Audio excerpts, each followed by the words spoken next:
मेरे प्यारे दोस्तों, आप सभी को मेरा प्यार भरा नमस्कार। मैं सुचित शुक्ला आप सभी का हार्दिक स्वागत करता हूं आपके अपने चैनल अनअकैडमी पे। सबसे पहले कैसे हैं आप सभी लोग? मैं उम्मीद और आशा करता हूं आप सभी लोग बहुत अच्छे होंगे, बहुत ही बेहतरीन तरीके से अपनी लाइफ को एंजॉय कर रहे होंगे। तो एक बार जितने भी सभी लोग लाइव हो इस बेहतरीन से कंटेंट में, मैं आप सभी लोगों को आज की क्लास में काफी इंपॉर्टेंट टॉपिक कराने वाला हूं, जो मैं कुछ ही देर में डिस्क्लोज करूंगा। जितने भी सभी लोग लाइव है, एक जल्दी से वीडियो को लाइक और शेयर कर दें और जल्दी से कमेंट बॉक्स में जरूर बताएं कि क्या मेरी ऑडियो और वीडियो प्रॉपर तरीके से आ रही है। और एक छोटा सा इंट्रोडक्शन अबाउट अनअकैडमी। जैसा कि आप सभी को पता है कि अनअकैडमी इंडिया का सबसे लार्जेस्ट ऑनलाइन लर्निंग प्लेटफॉर्म है। अगर हम लोग बात करें आगे, तो एक छोटा सा introduction about me and myself. My name is Suchit Shukla. I have done masters in commerce from EBSPU. I already have more than 7 years of experience in teaching field as accounts and economics faculty. अगर आप सभी लोग Unacademy के साथ जुड़ते हैं तो आप सभी लोगों को plus personal guidance, study planner, study material के साथ, एक्सपर्ट की गाइडेंस के साथ टेस्ट का प्रॉपर तरीके से एनालिसिस कर पाएंगे। साथ के साथ आपको बहुत सारी कुछ बेनिफिट्स मिलेंगे। जैसे अगर आप आइकॉनिक के साथ जुड़ते हैं तो आपको 50,000 का कोर्स होगा, जिसमें अगर आप ये कोड इस्तेमाल करेंगे SUCHIT10 तो आपको 10% का इंस्टेंट डिस्काउंट मिलेगा। और यही कोर्स आपको जो है 45,000 का पड़ेगा, मगर उसके लिए आपको एक कोड इस्तेमाल करना पड़ेगा। आगे अगर हम लोग बात करें प्लस की, प्लस की जो क्लासेस आपको अराउंड 20,000 का कोर्स पड़ेगा। मगर ये 20,000 का कोर्स, मगर ये जो कोड है SUCHIT10, अगर मेरे प्यारे दोस्तों अगर ये कोड है, अगर आप इस कोड को इस्तेमाल करेंगे तो आपको 10% का इंस्टेंट डिस्काउंट मिलेगा। और उसके लिए आपको इस्तेमाल करना पड़ेगा क्या? सुचित 10 कोड। ठीक है, आगे बात करें।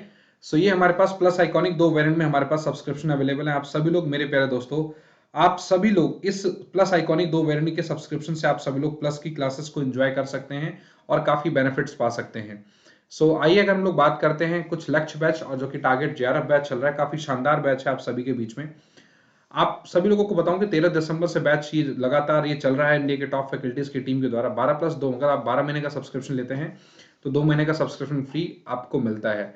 इस तरीके से अगर हम लोग बात करें, इंडिया के टॉप फैकल्टीज की टीम आप सभी के बीच में काफी अच्छे और काफी बेहतर कंटेंट के साथ आप सभी के बीच में उपस्थित है। आप सभी लोग उन सारे कंटेंट को काफी अच्छे तरीके से देख सकते हैं, समझ सकते हैं और आगे बढ़ सकते हैं। अच्छा, अगर हम लोग आगे बात करें, बक्स बाउंटी भी है। कोई भी अगर बिल्कुल परफेक्ट वॉइस है, बिल्कुल किसी प्रकार की वॉइस की दिक्कत नहीं है। अगर कोई भी इनअप्रोप्रिएट अगर कोई कंटेंट पाया जाता है तो आप लोग रिपोर्ट करके मैक्सिमम से मैक्सिमम प्राइस भी जीत सकते हैं। अगर आगे बात करें प्यारे दोस्तों, तो स्पेशल क्लास के कुछ फीचर्स जैसे interactive live classes, post learner, raise a hand, never miss a class, lecture notes any time anywhere है कि आप लोग वीडियो को भी एक्सेस पा सकते हैं।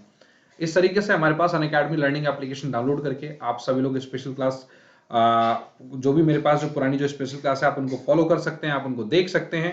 साथ के साथ जो भी आपकी पुरानी वीडियोस हैं आप सभी लोग उनको वॉच कर सकते हैं।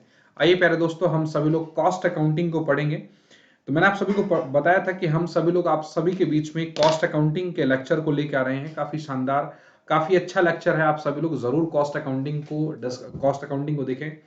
आप सभी को पता है कि कॉस्ट अकाउंटिंग की जो वेटेज है, प्यारे दोस्तों, वो बहुत अच्छी वेटेज है।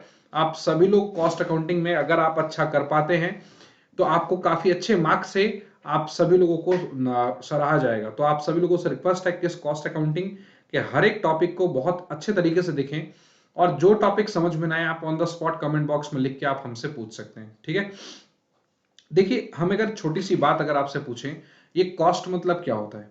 अगर मैं आपसे एक छोटी सी बात पूछूं, देखो प्यारे दोस्तों, बहुत ध्यान से समझना है, तब हम बातों को आगे बढ़ा पाएंगे। देखिए, अगर मैं आपसे छोटी सी बात करूं, मगर ये कॉस्ट मतलब क्या होता है? देखो, कॉस्ट का मतलब एक साधारण सा मतलब होता है। कॉस्ट का मतलब होता है किसी भी प्रोडक्ट को बनाने में जितनी लागत लगती है उसी को हम लोग कॉस्ट बोलते हैं। एक छोटा सा एग्जाम्पल देता हूं, आपको बहुत अच्छे तरीके से बात समझ में आएगी। जैसे सपोज कोई एक एक्स लिमिटेड है। अगर एक्स लिमिटेड मान के चलिए शर्ट की मैन्युफैक्चरिंग कर रहा है, और उसको एक शर्ट बनाने में अगर मान के चलिए ऑन एन एवरेज 180 रुपए की कॉस्टिंग आ रही है। मैंने कहा 180 रुपए लागत लग रहा है, तो 180 रुपए लागत लगने का मतलब ये होता है कि अगर वो एक शर्ट बनाएगा ना तो उसको 180 रुपए देना पड़ेगा। मतलब ये हुआ कि उसको लेबर का पैसा मिला के जो सैलरी जो दिया है, जो रेंट दिया है, इलेक्ट्रिसिटी दिया है, उसने जो भी खर्चे पेमेंट किए ना, उसका टोटल जो खर्चा है वो एक शर्ट पे 180 रुपए का है। 180 रुपए उसकी खुद की उससे जेब से जा रहा है। तो ये जो 180 रुपए होता है ना, वो होता है क्या? कॉस्ट। तो कॉस्ट का मतलब होता है क्या, कि कोई भी एक एक्सपेंडिचर जो एक प्रोड्यूसर के द्वारा किसी प्रोडक्ट को बनाने में किया जाता है उसको कॉस्ट बोलते हैं। बहुत सिंपल सी भाषा में मैंने आपको समझाया। एक प्रोड्यूसर के द्वारा जो भी कोई भी गुड्स एंड सर्विसेज को प्रोड्यूस करने के लिए जो भी अमाउंट उसके जेब से या बिजनेस से जो स्पेंड होता है, वो हम लोग क्या बोलते हैं? वो लोग कॉस्ट बोलते हैं। तो उस कॉस्ट को हम किस तरीके से, ऐसे ट्रांजेक्शन्स को, कॉस्टिंग को कैसे कैलकुलेट करेंगे, कैसे हम उस कॉस्ट को मिनिमाइज करेंगे। भाई सिंपल सी बात है, हर बंदा क्या चाहता है मुझे बताइए, चाहे मैं हूं, चाहे आप हो, चाहे दुनिया का कोई भी बंदा हो, हर बंदे के दिमाग में एक ही बात चल रही थी, यार जो भी हम सामान बना रहे हैं ना, उसमें हम कैसे ऐसा क्या करें जिससे कि हम कम से कम कॉस्टिंग में, कम से कम पैसे लगा के हम मैक्सिमम प्रॉफिट कमा सकें। तो कम से कम पैसा लगेगा कैसे, जब हमारी कम से कम कॉस्टिंग आएगी। तो हम, हर एक बंदा यही चाहता है कि हम कम से कम कैसे पैसा लगाएं और मैक्सिमम पैसा कैसे कमा लें। तो मेरे प्यारे दोस्तों, आप सभी लोगों को मैं यही बताना चाहता हूं कि कैसे कम से कम पैसा, मतलब कैसे कम से कम कॉस्टिंग को मिनिमाइज करके हम मैक्सिमम से मैक्सिमम प्रॉफिट कमा पाए। तो इस चीज का भी हमें जो नॉलेज होगा वो कॉस्ट अकाउंटिंग में देखने को मिलेगा, और साथ के साथ हम कैसे, जो भी हमारे पास अमाउंट लग रहा है किसी प्रोड्यूसर का, उसको हम किस तरीके से रिकॉर्ड करेंगे, क्या क्या कैलकुलेट करेंगे, कैसे कैसे कैलकुलेट करेंगे, क्या कैसे टोटल कॉस्ट निकालेंगे, कैसे पता लगा कि 180 ही हमारे पास टोटल कॉस्ट है, क्या क्या चीजें इसमें इंक्लूड करेंगे, क्या क्या चीजें इंक्लूड नहीं करेंगे। इस तरीके से बहुत सारी चीजें हमें यहाँ पे सीखने को मिलेंगी, और साथ के साथ कॉस्ट अकाउंटिंग का क्या बेनिफिट है, क्या लिमिटेशंस है, हर चीज हम इस चैप्टर में पढ़ेंगे। पहला चैप्टर है इंट्रोडक्शन चैप्टर है, एंजॉय करके पढ़ें, बढ़िया से पढ़ें, ताबड़तोड़ तरीके से पढ़ें। देखिए देखिए हमारे बीच में एक डेफिनेशन है। सो कॉस्ट अकाउंटिंग होता है कि it is a language about financial information which is measurable in terms of money commonly used in business. देखिए अगर हम लोग बात करें अकाउंटिंग की, तो अकाउंटिंग आप सभी को पता है, अकाउंटिंग एक ऐसा फाइनेंशियल, एक ऐसा लैंग्वेज है, अकाउंटिंग एक ऐसी लैंग्वेज है जो बेसिकली फाइनेंशियल इंफॉर्मेशन को बता रही होती है। मैंने मैंने मैंने आपको क्या बताया, अकाउंटिंग एक ऐसी लैंग्वेज है जो किसको बताती है, बोलो, फाइनेंशियल इंफॉर्मेशन को बताती है। और वो इंफॉर्मेशन जो भी होगा वो आपका मनी के टर्म्स में होगा, ना कि किसी अदर टर्म्स में होगा। किसी अदर टर्म्स में मतलब क्या, भाई मैंने कहा जी राम एक हमारे यहाँ कोई वर्कर है जो बहुत अच्छा काम करता है, तो अब इसका बहुत अच्छा काम करता है, तो ये तो एक क्वालिटी हो गई ना। तो क्या अगर हम इस क्वालिटी को क्या मनी में मेजर कर सकते हैं? नहीं। तो ऐसी इंफॉर्मेशन, ऐसी लैंग्वेज इस ये जो है हमारे अकाउंटिंग में बिल्कुल देखने को नहीं मिलेगी। हम अगर बोलेंगे राम को हमने 200 रुपए एज अ किराया दिया, 200 रुपए हमने पेमेंट की, तो ये हम मनी में मेजर कर पा रहे हैं, इसका मतलब क्या कि ये एक ऐसी लैंग्वेज है। अगर हमने बोला कि दिस बिजनेस गिव्स 2000 रुपीज या 200 रुपीज टू अ राम, मतलब इस बिजनेस ने 200 रुपए या 2000 रुपए राम को दिया, तो ये एक ऐसी लैंग्वेज है जो, या ऐसी फाइनेंस जो कि फाइनेंशियल इंफॉर्मेशन को शो कर रही है। किस टर्म्स में बोलो? मॉनेटरी टर्म्स में। सो मेरे प्यारे दोस्तों, हम लोग बात करते हैं ब्रांचेस ऑफ अकाउंटिंग की। तो अभी हमने देखा क्या कि अकाउंटिंग एक ऐसी लैंग्वेज है जो बेसिकली फाइनेंशियल इंफॉर्मेशन को मॉनेटरी टर्म्स में शो करती है। उसको हम लोगों ने क्या बोला? बोला अकाउंटिंग बोला। इसके बाद अगर हम लोग अकाउंटिंग की बात करें तो हमारे पास यहाँ पे 3 तरीके से अकाउंटिंग को क्लासिफाई किया गया है, फाइनेंशियल अकाउंटिंग, कॉस्ट अकाउंटिंग और मैनेजमेंट अकाउंटिंग। बहुत ध्यान से समझिए, हमारे पास 3 तरीके की जो अकाउंटिंग है वो हमारे पास क्लासिफाई की गई है, एक फाइनेंशियल, एक कॉस्ट और एक क्या बोला हमारे पास, मैनेजमेंट अकाउंटिंग। और अगर हम लोग बात करें फाइनेंशियल अकाउंटिंग की, तो हमारे पास देखो, हम लोग एक एक करके तीनों को डिस्कस करेंगे।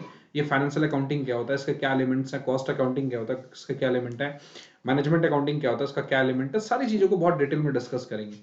इस तरीके से अगर हम लोग बात करें, फाइनेंशियल अकाउंटिंग को यूज करने वाले जो होते हैं, फॉर एक्सटर्नल रिपोर्टिंग होता है, और कॉस्ट और मैनेजमेंट दोनों जो है वो हमारे पास इंटरनल रिपोर्टिंग होता है। मतलब ये होता है कि जो फाइनेंशियल अकाउंटिंग होता है उसको हमें किसी एक एक्सटर्नल बंदा जो होता है, हम उसको रिपोर्ट करना होता है। जैसे सपोज बाहर कोई चार्टर्ड अकाउंटेंट हो गया, या कोई हमारा बिजनेसमैन हो गया, सॉरी गवर्नमेंट हो गया, कोई सप्लायर हो गया, हम ये फाइनेंशियल अकाउंटिंग की जो कुछ इन्फॉर्मेशन है, हम उन तक हम लोग क्या करते हैं, वो लोग रिपोर्ट करते हैं। मगर जो कॉस्ट अकाउंटिंग की बात करें या मैनेजमेंट अकाउंटिंग की बात करें, तो ये कॉस्ट और मैनेजमेंट अकाउंटिंग ये एक इंटरनल रिपोर्टिंग का पार्ट है। इंटरनल रिपोर्टिंग का मतलब क्या कि अब ये जो देखो, कितना पैसा बनाना है, किसी का सामान में कितना कॉस्टिंग लगानी है, कितनी लागत लगानी है, वो सब डिसाइड जो है वो बिजनेस करता है। कोई बाहर का बंदा के नहीं करेगा कि भैया इसमें ये चीज लगा दो, नहीं। बात है इसमें आपको बिजनेस को किस तरीके से सिस्टमेटिक तरीके से मैनेज करना है, वो आप खुद डिसाइड करेंगे। किस डिपार्टमेंट को कितना रियोलोकेट करना है, सेल्स को कितना, परचेस को कितना, अकाउंट्स को कितना, कितना कितना आपको किस किस डिपार्टमेंट को रियोलोकेट करना है, जिससे कि हर एक डिपार्टमेंट प्रॉपर तरीके से फंक्शन करे। That is called management accounting. तो वो आपको खुद डिसाइड करना है, कोई और दूसरा आपकी जगह पे डिसाइड नहीं करेगा। तो कॉस्ट और मैनेजमेंट अकाउंटिंग ये है जो कि हम लोग इंटरनल रिपोर्टिंग में बोलते हैं। आइए डिस्कस करते हैं मेरे प्यारे दोस्तों आगे जो हमारे पास है। देखिए हमने देखा क्या यहाँ पे, cost accounting for internal reporting, जो fed by financial and cost accounting, देखो fed by financial and cost accounting, सबसे इंपॉर्टेंट बात ये होती है कि कॉस्ट जो फाइनेंशियल अकाउंटिंग होता है उसी के बिहाफ पे ही ये सारी चीजें हमारे पास दी जाती हैं। नेक्स्ट हमारे पास देखो क्या यूजर्स ग्रुप, हमारे पास देखो दो है, एक फाइनेंशियल अकाउंटिंग है और दूसरा है कॉस्ट एंड मैनेजमेंट अकाउंटिंग। इसका पूरा जो नाम है ना वो है कॉस्ट एंड मैनेजमेंट अकाउंटिंग। आप अभी से समझ लो, सीख लो, इसका जो पूरा जो नाम है प्यारे दोस्तों वो क्या है, बोलो कॉस्ट एंड मैनेजमेंट अकाउंटिंग। देखिए आइए हम लोग डिस्कस करते हैं कि फाइनेंशियल जो यूजर्स जो ग्रुप हैं वो कौन कौन है। फाइनेंशियल अकाउंटिंग के पहले हमारे पास इन्वेस्टर्स हैं, दूसरे हमारे पास लेंडर्स हैं, तीसरे अगर हम लोग बात करें गवर्नमेंट एजेंसीज हैं, चौथे हमारे पास सप्लायर्स हैं, ठीक है, पांचवे क्या है बोलो जैसे मैनेजमेंट है। देखो यूजर ग्रुप मतलब क्या होता है, इस फाइनेंशियल अकाउंटिंग को कौन कौन यूज करता है। तो सबसे पहली बात, अगर मैं किसी कंपनी में इन्वेस्ट, देखो फाइनेंशियल अकाउंटिंग में तीन चीजें आती हैं, मैं आपको तीन मेन चीजें बता देता हूँ। Trading account, profit and loss account, balance sheet. कौन कितनी चीजें आती हैं बताओ, तीन चीजें, trading, profit and loss and balance sheet. तो ये जो ट्रेडिंग, प्रॉफिट एंड लॉस और बैलेंस शीट आती है, यही तीन चीजें काफी मेन एलिमेंट कहलाती है। आप मेरी बात को समझ पा रहे हैं, एक आता है हमारे पास देखो क्या ट्रेडिंग अकाउंट, दूसरा आता है प्रॉफिट एंड लॉस अकाउंट, तीसरा क्या आता है बोलो बैलेंस शीट। तो अगर मान के चलिए मैं कोई बिजनेसमैन हूं या मैं कोई इन्वेस्टर हूं ना, मैं कोई बिजनेसमैन हूं या मैं कोई इन्वेस्टर हूं, तो सबसे पहले मैं मेरे प्यारे दोस्तों जरूर देखूंगा क्या कि इस बिजनेस का प्रॉफिट कितना है, इस बिजनेस का लॉस कितना है, और उसी बिजनेस के प्रॉफिट लॉस के बिहाफ पे मैं उस बिजनेस में इन्वेस्ट करूंगा। इस तरीके से जो लेंडर होगा, लेंडर मतलब क्या, जो उसको पैसा देगा, जो उसको पैसा उधार में देगा, वो भी बेसिकली इनके trading, profit and loss, balance sheet को देखेगा। बात आ रही है समझ में। इसके बाद अगर हम लोग आगे बात करें सो प्यारे दोस्तों, इसमें आगे में हमारे पास देखो क्या है, गवर्नमेंट एजेंसीज भी हैं। गवर्नमेंट एजेंसीज के पास प्रॉपर राइट्स होता है, प्रॉपर अधिकार होता है कि कभी भी किसी भी बिजनेस के अकाउंट्स को जाके बिल्कुल फ्रीडम तरीके से चेक कर सकते हैं। कभी भी जाके किसी भी बिजनेस के अकाउंट्स को जाके वो फ्रीडम फ्रीडम उनके पास, वो कभी भी जाके वो चेकआउट कर सकती हैं। सप्लायर्स भी, सप्लायर्स मतलब क्या कि हमारे पास जो सामान आपको उधार में दे रहे होते हैं, जो उस बिजनेस को सामान उधार में दे रहे होते हैं, उनके पास भी प्रॉपर राइट्स होते हैं कि वो कभी भी जाके, कभी भी मतलब क्या कि भाई उनके क्या जो भी वो ट्रांजेक्शन्स कर रहे हैं उस बिजनेस से, जो भी पैसों का लेन देन कर रहे हैं, अपने कमोडिटीज का लेन देन कर रहे हैं, वो अपने आप उस बिजनेस को क्लेम कर सकते हैं कि आप मुझे बताइए कि जो हमने ट्रांजेक्शन किया है कि आपने उसको रिकॉर्ड किया है कि नहीं किया है। तो उसका भी वो इन्फॉर्मेशन वो रखने के लिए बेसिकली वो उनकी फाइनेंशियल अकाउंटिंग को यूज कर सकते हैं। मैनेजमेंट, जो बिजनेस का खुद का एक अपना मैनेजमेंट है, जैसे चाहे कॉस्ट अकाउंट, चाहे वो फाइनेंस डिपार्टमेंट हो, चाहे वो सेल्स डिपार्टमेंट हो, चाहे परचेस डिपार्टमेंट, चाहे अकाउंट्स डिपार्टमेंट हो, चाहे आपका मतलब एडवर्टीजमेंट डिपार्टमेंट हो, चाहे कोई भी डिपार्टमेंट हो प्यारे दोस्तों, चाहे ह्यूमन रिसोर्स डिपार्टमेंट ही क्यों ना हो, कोई भी डिपार्टमेंट हो, वो सब क्या है, वो बिजनेस का एक पूरा प्रॉपर तरीके से मैनेजमेंट है। तो वो कोई भी डिपार्टमेंट जो है वो किसी भी अगर अकाउंटिंग इन्फॉर्मेशन को जानना चाहता है तो वो अपने किसी फाइनेंशियल अकाउंटिंग इन्फॉर्मेशन को जान सकता है। तो ये ऐसे हमारे पास पांच, हमारे पास जो है क्या बोलो फाइनेंशियल अकाउंटिंग के यूजर ग्रुप हैं। अच्छा, अगर आपसे कोई एग्जाम में पूछ ले कि भाई what are the identify the user group of the accounting, identify the user group of financial accounting, तो बोलना इन्वेस्टर, इन्वेस्टर, लेंडर, और क्या बोलोगे बोलो सप्लायर, मैनेजमेंट और गवर्नमेंट एजेंसीज। ये हमारे पास पांच है, आप सभी लोग ध्यान रखना। आइए डिस्कस करते हैं कॉस्ट एंड मैनेजमेंट अकाउंटिंग की, कि कॉस्ट एंड मैनेजमेंट अकाउंटिंग को कितने ऐसे लोग हैं जो यूज कर सकते हैं। डिस्कस करें भाई। देखो, अच्छा यहाँ पे चलो इंप्लॉइज भी आया हुआ है, तो इंप्लॉइज भी यूज कर सकते हैं, कोई दिक्कत नहीं है। अब कॉस्ट मैनेजमेंट अकाउंटिंग को सबसे पहली बात तो जो भी हमारे पास फाइनेंस मैनेजर है, अकाउंट्स मैनेजर है, जो भी है वो यूज कर सकता है। दूसरा क्या, जो वहां के जो बोर्ड ऑफ डायरेक्टर्स हैं वो यूज कर सकते हैं, ठीक है, कोई दिक्कत तो नहीं ना। तो हमारे पास एक तो क्या बोलो जल्दी से, हमारे पास मैनेजर्स हो गया और वहां के जो भी डायरेक्टर्स हैं। देखिए ये हम लोग बोल सकते हैं क्या कि हमारे पास ये टॉप लेवल ऑफ मैनेजमेंट के हाथ में होता है। वो मैनेजर नॉर्मल कोई भी मैनेजर यूज नहीं कर लेगा, जो बहुत बड़े लेवल का जो मैनेजर होगा वो ही बस कॉस्ट मैनेजमेंट अकाउंटिंग को क्या करता है बोलो, वो जजमेंट। क्योंकि ये कोई ऐसा कोई खेत की मूली नहीं है कि चलो भाई अकाउंट्स वो समझ तक नहीं आएगी। क्यों? क्योंकि मेरे प्यारे दोस्तों उन सबको पता है एक ही बात, क्या कि भैया देखो, अगर हम लोग इस अकाउंट को देखेंगे, इस अकाउंट को लेंगे, तो हमें एक ही चीज समझ में आएगी, क्या कि भाई उस कमोडिटी को बनाने में कितना कॉस्टिंग आ रही है। तो ये निकालना, ये फाइंड आउट करना किसी किसी भी बंदे की बस की बात नहीं है ना। तो जब तक वो बंदा कोई डायरेक्टर ना हो या तो कोई मैनेजर ना हो, तब तक उसको पता नहीं लग पाएगा।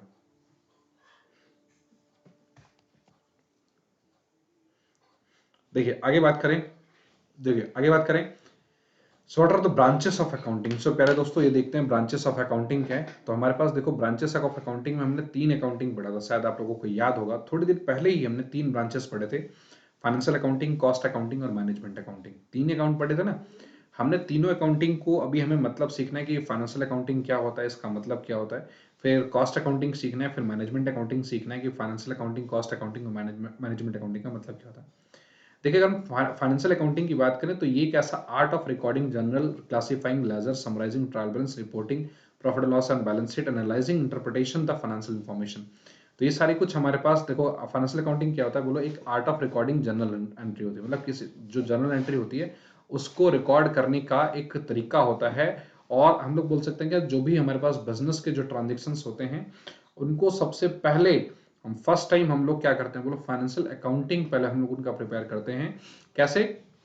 फाइनेंशियल अकाउंटिंग में कुछ ऐसे हमारे पास स्टेप्स हैं जिनको हमें फॉलो करना बहुत ज्यादा अति आवश्यक, बहुत जरूरी होता है। जैसे हमारे पास पहला स्टेप है जर्नल, दूसरा है लेजर, तीसरा ट्रायल बैलेंस, चौथा है हमारे पास क्या, हमारे पास जो रिपोर्टिंग करने के लिए हमारे पास प्रॉफिट लॉस और बैलेंस शीट है उसको भी हम लोग बनाया करते हैं। ठीक है, नेक्स्ट हम लोग अगर बात करें प्यारे दोस्तों तो कॉस्ट अकाउंटिंग है। सो हमारे पास 3 अकाउंटिंग है, फाइनेंशियल अकाउंटिंग, कॉस्ट अकाउंटिंग और मैनेजमेंट अकाउंटिंग। तो हमारे पास जो कॉस्ट अकाउंटिंग है, कॉस्ट अकाउंटिंग एक ऐसी अकाउंटिंग होती है जो deals with the ascertainment, measurement of accumulation, budgeting and evolution cost structure of the entity.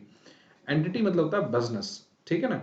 जो बिजनेस एक है, जो बिजनेस आप लोगों ने ओपन किया है, उस बिजनेस का एक्यूमुलेशन, टोटल कितना कॉस्ट आ रहा है उस चीज का असर्टमेंट, मतलब क्या, असर्टमेंट मतलब असर्टेन या असर्टेन करना, उस बिजनेस का टोटल कॉस्ट कितना कितना है उसको असर्टेन करना, उसको मेजर करना, उसको उसको बेसिकली क्या करना, उसके प्रति पूरा बजटिंग तैयार करना, है ना। तो वो सारा किसके अंदर में आता है बोलो, कॉस्ट अकाउंटिंग के अंदर में आता है। तो cost accounting just nothing but what, it deals with the ascertainment, measurement, accumulation, budgeting and evaluating cost structure of the entity। बात आ रही समझ में कि उस बिजनेस का टोटल कितना, किसी भी कमोडिटी को बनाने में कितनी एक्चुअल कॉस्टिंग आ रही है, वो हमारा कॉस्ट अकाउंटिंग कहलाता है। नेक्स्ट मेरे प्यारे दोस्तों हमारे पास है management accounting. What is management accounting? Management accounting को भी डिस्कस करते हैं। ये मैनेजमेंट अकाउंटिंग एक ऐसा अकाउंटिंग होता है deals with decision relating to the generation and effective utilisation of the financial resources of an entity.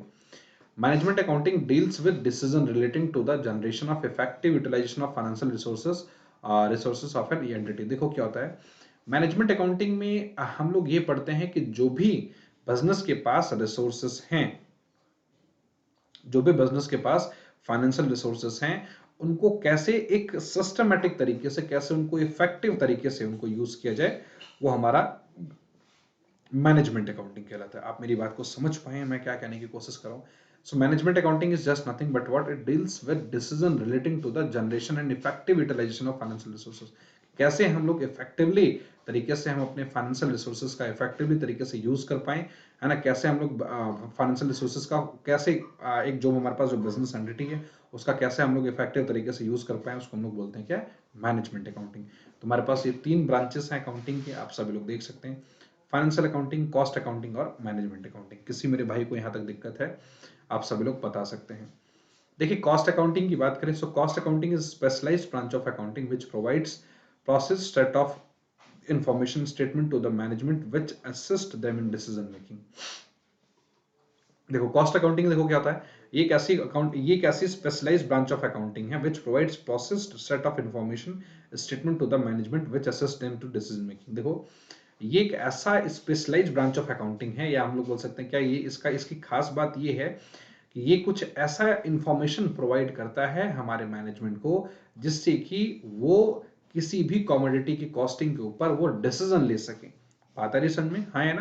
तो यहाँ लिखा हुआ क्या है, statement to the management which assist them, assist मतलब हेल्प करना, देम इन डिसीजन मेकिंग। तो यहाँ पे यही लाइन आप लोगों को समझना है कि कॉस्ट अकाउंटिंग एक ऐसा स्पेशल ब्रांच ऑफ अकाउंटिंग है जो क्या करता है बोलो, कुछ ऐसे सेट ऑफ इंफॉर्मेशन को अपने मैनेजमेंट के सामने देता है जिससे कि उस मैनेजमेंट को हेल्प होती है कि वो डिसीजन बना सके, उस कुछ डिसीजन तैयार कर सके कि कितनी कॉस्टिंग रखनी है कि कितनी नहीं रखनी है, क्या मिनिमम कॉस्टिंग हम लोग कर सकते हैं। इस प्रकार का जो भी डिसीजन होता है वो हमारे कॉस्ट अकाउंटिंग के डेटा से ही लिया जा सकता है। तो ऐसी कुछ इंफॉर्मेशन आपको कॉस्ट अकाउंटिंग में देखने को मिलेगी। In cost accounting cost of product और प्रोसेस इज कॉल्ड, अगर हम लोग बात करें इन कॉस्ट अकाउंटिंग में तो क्या होता है बोलो, हमने भी कितनी बारी मैंने आप सभी लोगों को एक छोटी सी बात पढ़ाई कि कॉस्ट अकाउंटिंग में हम लोग सिर्फ इतनी बात जानने की कोशिश करते हैं कि एक कमोडिटी की कॉस्ट कितनी आ रही है, और अगर कितनी आ रही है तो और कितनी आनी चाहिए, क्या ये जेन्युइन है या नहीं, अगर जायज नहीं है तो और कितनी आनी चाहिए, कैसे इसको मिनिमम किया जाए। इस प्रकार से सारी डिटेल्स जो है, सारी इंफॉर्मेशन जो है हम लोग कॉस्ट अकाउंटिंग या कॉस्ट ऑफ एन प्रोडक्ट के बारे में सीखते हैं। सो असर्टेन या मेजर्ड या एक्यूमुलेटेड, मतलब क्या हमारे पास, हम लोग पहले तो देखते हैं कि टोटल कितना कॉस्ट आ रहा है, हम उसको मेजर भी करते हैं और असर्टेन भी करते हैं कि कितना हमारे पास आ रहा है।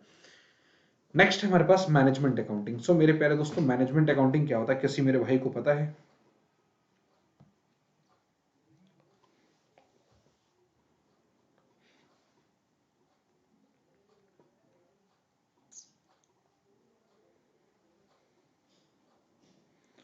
चलिए, व्हाट इज मैनेजमेंट अकाउंटिंग?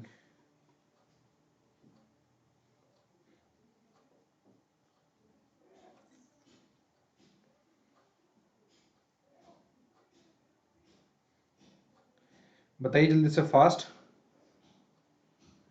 कमान, सभी लोग बताएंगे व्हाट इज मैनेजमेंट अकाउंटिंग। देखिए, अगर हम लोग मैनेजमेंट अकाउंटिंग की बात करें, बहुत बेसिक से समझना, तब आप लोगों को समझ में आएगा। देखिए, मैनेजमेंट अकाउंटिंग मैंने आपको बताया, ये एक ऐसी अकाउंटिंग होती है जिसमें हम लोग ये जानने की कोशिश करते हैं कि जो भी हमारे पास फाइनेंशियल इंफॉर्मेशन है उसको कैसे इफेक्टिव तरीके से यूज किया जाए, कैसे हमारे पास जो भी फाइनेंशियल रिसोर्सेस हैं कैसे एकदम अच्छे तरीके से उसका यूज किया जाए, कोई भी वेस्ट ना हो। तो उसी तरीके की कोई भी इंफॉर्मेशन जो है आप लोगों को मैनेजमेंट अकाउंटिंग में देखने को मिलेगी। So management is a central coordinating body in an entity. मतलब क्या होता है बोलो, मैनेजमेंट क्या होता है बोलो, एक सेंट्रल बॉडी होती है जो कि सेंट्रल हम लोग बोल सकते हैं क्या, एक कोऑर्डिनेटिंग बॉडी होती है किसी भी हमारे एंटिटी में। Management is concern with the maximisation of wealth through minimisation of cost. अगर हम लोग बात करें, मैनेजमेंट जो है किसके किसके लिए कंसर्न होता है, management is concern with the maximisation of wealth. अगर हम लोग बात करें मैनेजमेंट किसके लिए कंसर्न होता है, as concern with the maximisation of wealth, कि कैसे वेल्थ को मैक्सिमाइज करे थ्रू मिनिमाइजेशन ऑफ कॉस्ट की बात आ रही है समझ में। मैनेजमेंट अकाउंटिंग का सिर्फ एक मीनिंग सिर्फ यही होता है, देखो मैनेजमेंट यहाँ पे देखो क्या लिखा हुआ है, बहुत ध्यान से समझना है। Management is central coordinating body of an entity. मतलब सेंट्रल कोऑर्डिनेटिंग है, मतलब कॉस्ट अकाउंटिंग और वो फाइनेंशियल अकाउंटिंग के बीच में ही, मतलब हम लोग बोल सकते हैं क्या, एक मैनेजमेंट अकाउंटिंग मतलब एक ऐसा सेंट्रल कोऑर्डिनेटिंग है जिसके बिना बिजनेस चलना बहुत मुश्किल हो सकता है। Management is concern with the maximisation of wealth through. Management accounting एक ऐसा अकाउंटिंग है जो क्या बताता है कि हम कैसे अपने वेल्थ का मैक्सिमाइज करें। मैनेजमेंट अकाउंटिंग क्या क्या बताता है कि हम कैसे अपने वेल्थ का मैक्सिमाइज करें, किसके थ्रू बोलो, थ्रू मिनिमाइजेशन ऑफ कॉस्ट, कि कैसे हम अपने कॉस्ट को कम से कम करके और कैसे हम प्रॉफिट को मैक्सिमाइज करें और अपनी वेल्थ को मैक्सिमाइज करें। इस प्रकार की इंफॉर्मेशन जो है हमारे पास मैनेजमेंट अकाउंटिंग में मिलेगा। मैं फिर से बोल रहा हूं, मैनेजमेंट अकाउंटिंग का सिर्फ मेन मोटिव क्या है, maximisation of wealth through minimisation of cost and maximisation of profit. क्योंकि प्रॉफिट बढ़ेगा तभी तो वेल्थ बढ़ा सकते हो, बोलो हाँ या ना, ये तो बिल्कुल ऑब्वियस सी बात है।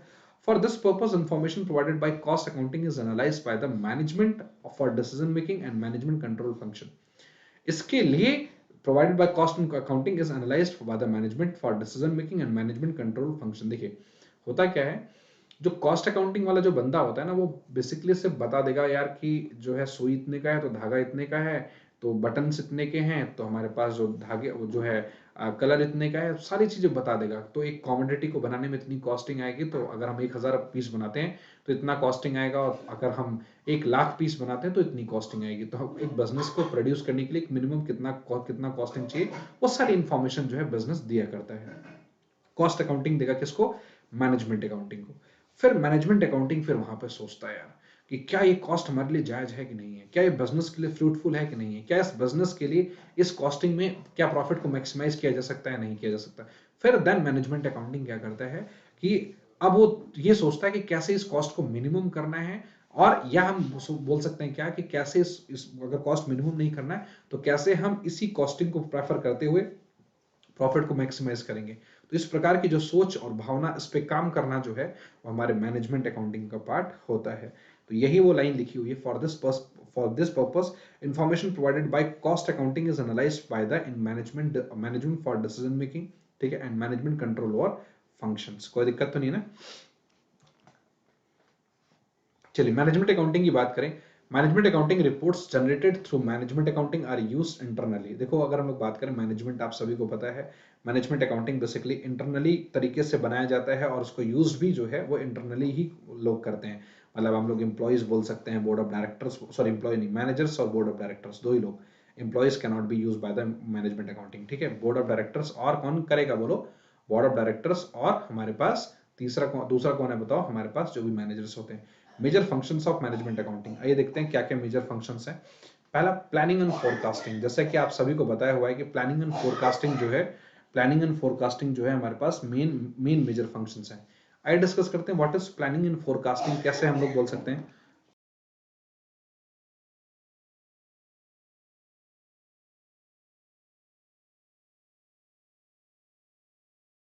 देखिए, सो प्लानिंग एंड फोरकास्टिंग कैसे हमारे पास, अगर हम लोग बोले मैनेजमेंट अकाउंटिंग का मेन फंक्शन है। देखो आप सभी को, मैंने आपको बताया मेरे प्यारे दोस्तों, बहुत सिंपल तरीके से मैंने एक सिंपल सी बात आप सभी को बताई।